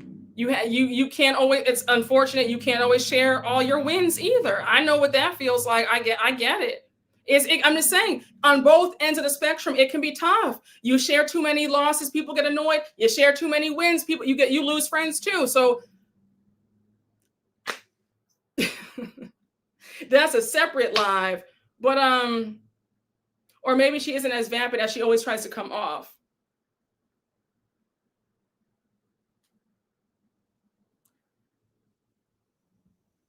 I have friends dump me because I lost weight, 80 pounds. Well, congratulations. Yeah, weight loss is, yeah, a big trigger. Anytime you look, and listen, you improve your looks, you have a glow up, weight loss, you get more money, boyfriend, a fiance, you get married, a promotion, anything good. Oh yeah, you're going to lose friends. Like, absolute new house, new apartment. Okay. You got a new car. Don't let it be a luxury car. Don't, right? Don't let it be an Audi or, Beamer, Benz, Bentley, Range Rover. Folks, what? Listen, you have too many wins and people are mad. So that also happens. I don't usually agree with Larsa, but I watched the after show and she clocked Kiki and her attention-seeking antics. Yeah, Larsa I was like, okay, Larsa, I was feeling Larsa on that after show.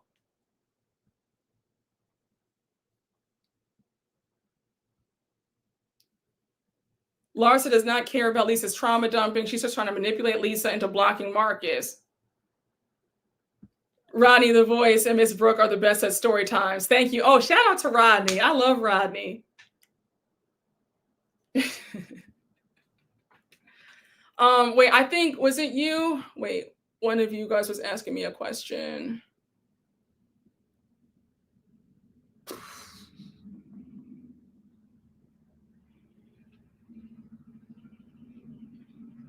I think were you asking me about braid color? I think I have 6, 13, 27, 30, and it's either 30 or 33 and 4. It's 4 colors.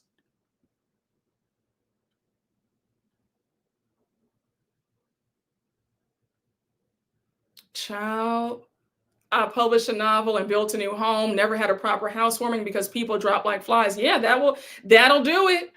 That'll do it. Congratulations too, by the way. Listen, that's another conversation. Yeah, so it's like on both sides of the spectrum, people can't take it. So your best bet is to keep your mouth shut.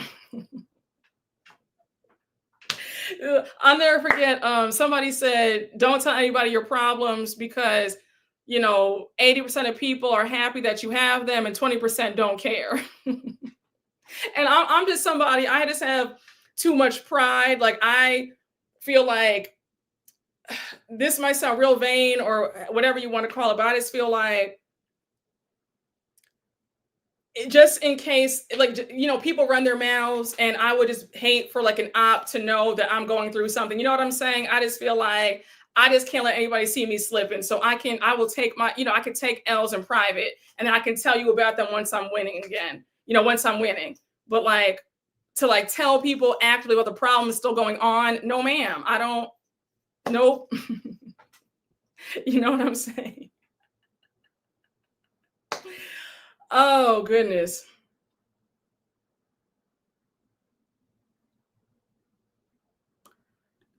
Like I said, to whoever tried to clap back at me when I said you were 613 in your hair, thank you for the clarity.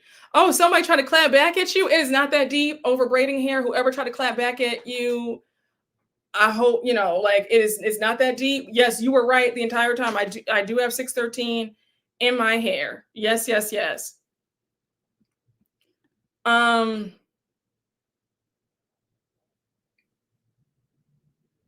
Yeah, never let them see you straight. Yeah, I just don't believe in volunteering information that is nobody's business. Right? Yeah, we have to control our image. Exactly. It is. It is. Absolutely.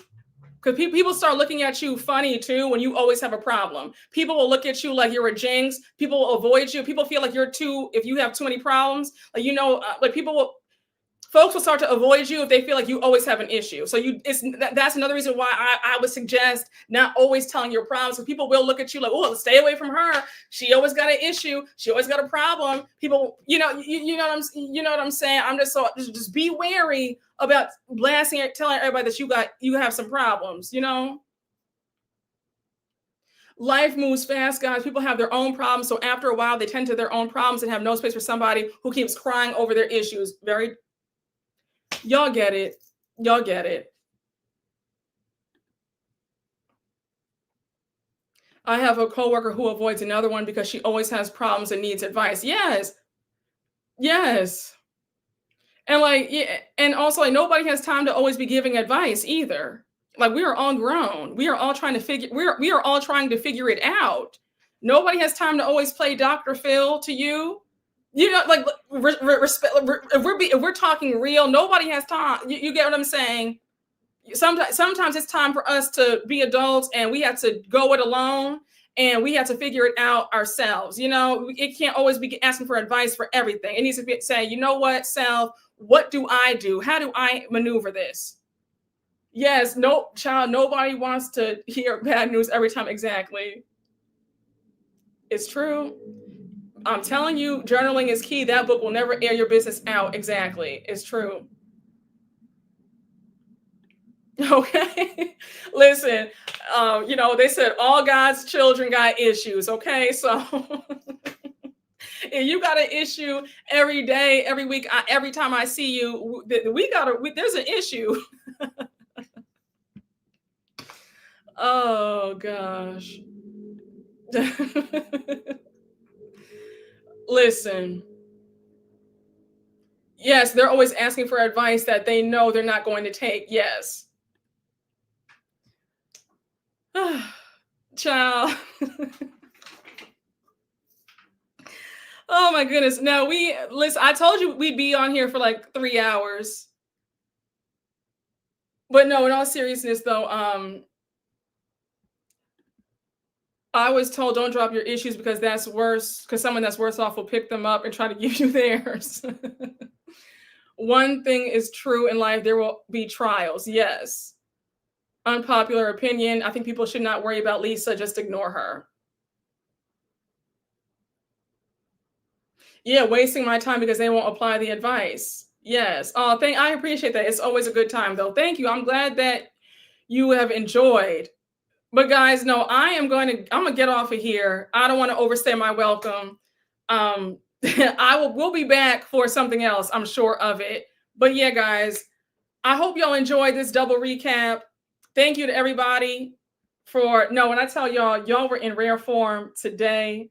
Honey, y'all had me laughing so hard. I was this close to just stopping the live and just ending it because that's how I didn't think I was going to be able to finish it. That's how funny you guys were. So shout out to y'all. Thank you guys. I always have a great time with y'all.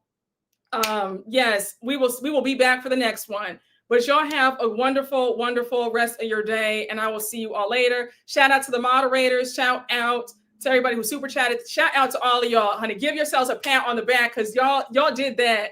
The comments today were on 20. You guys did that. All right. Love y'all. Bye, guys.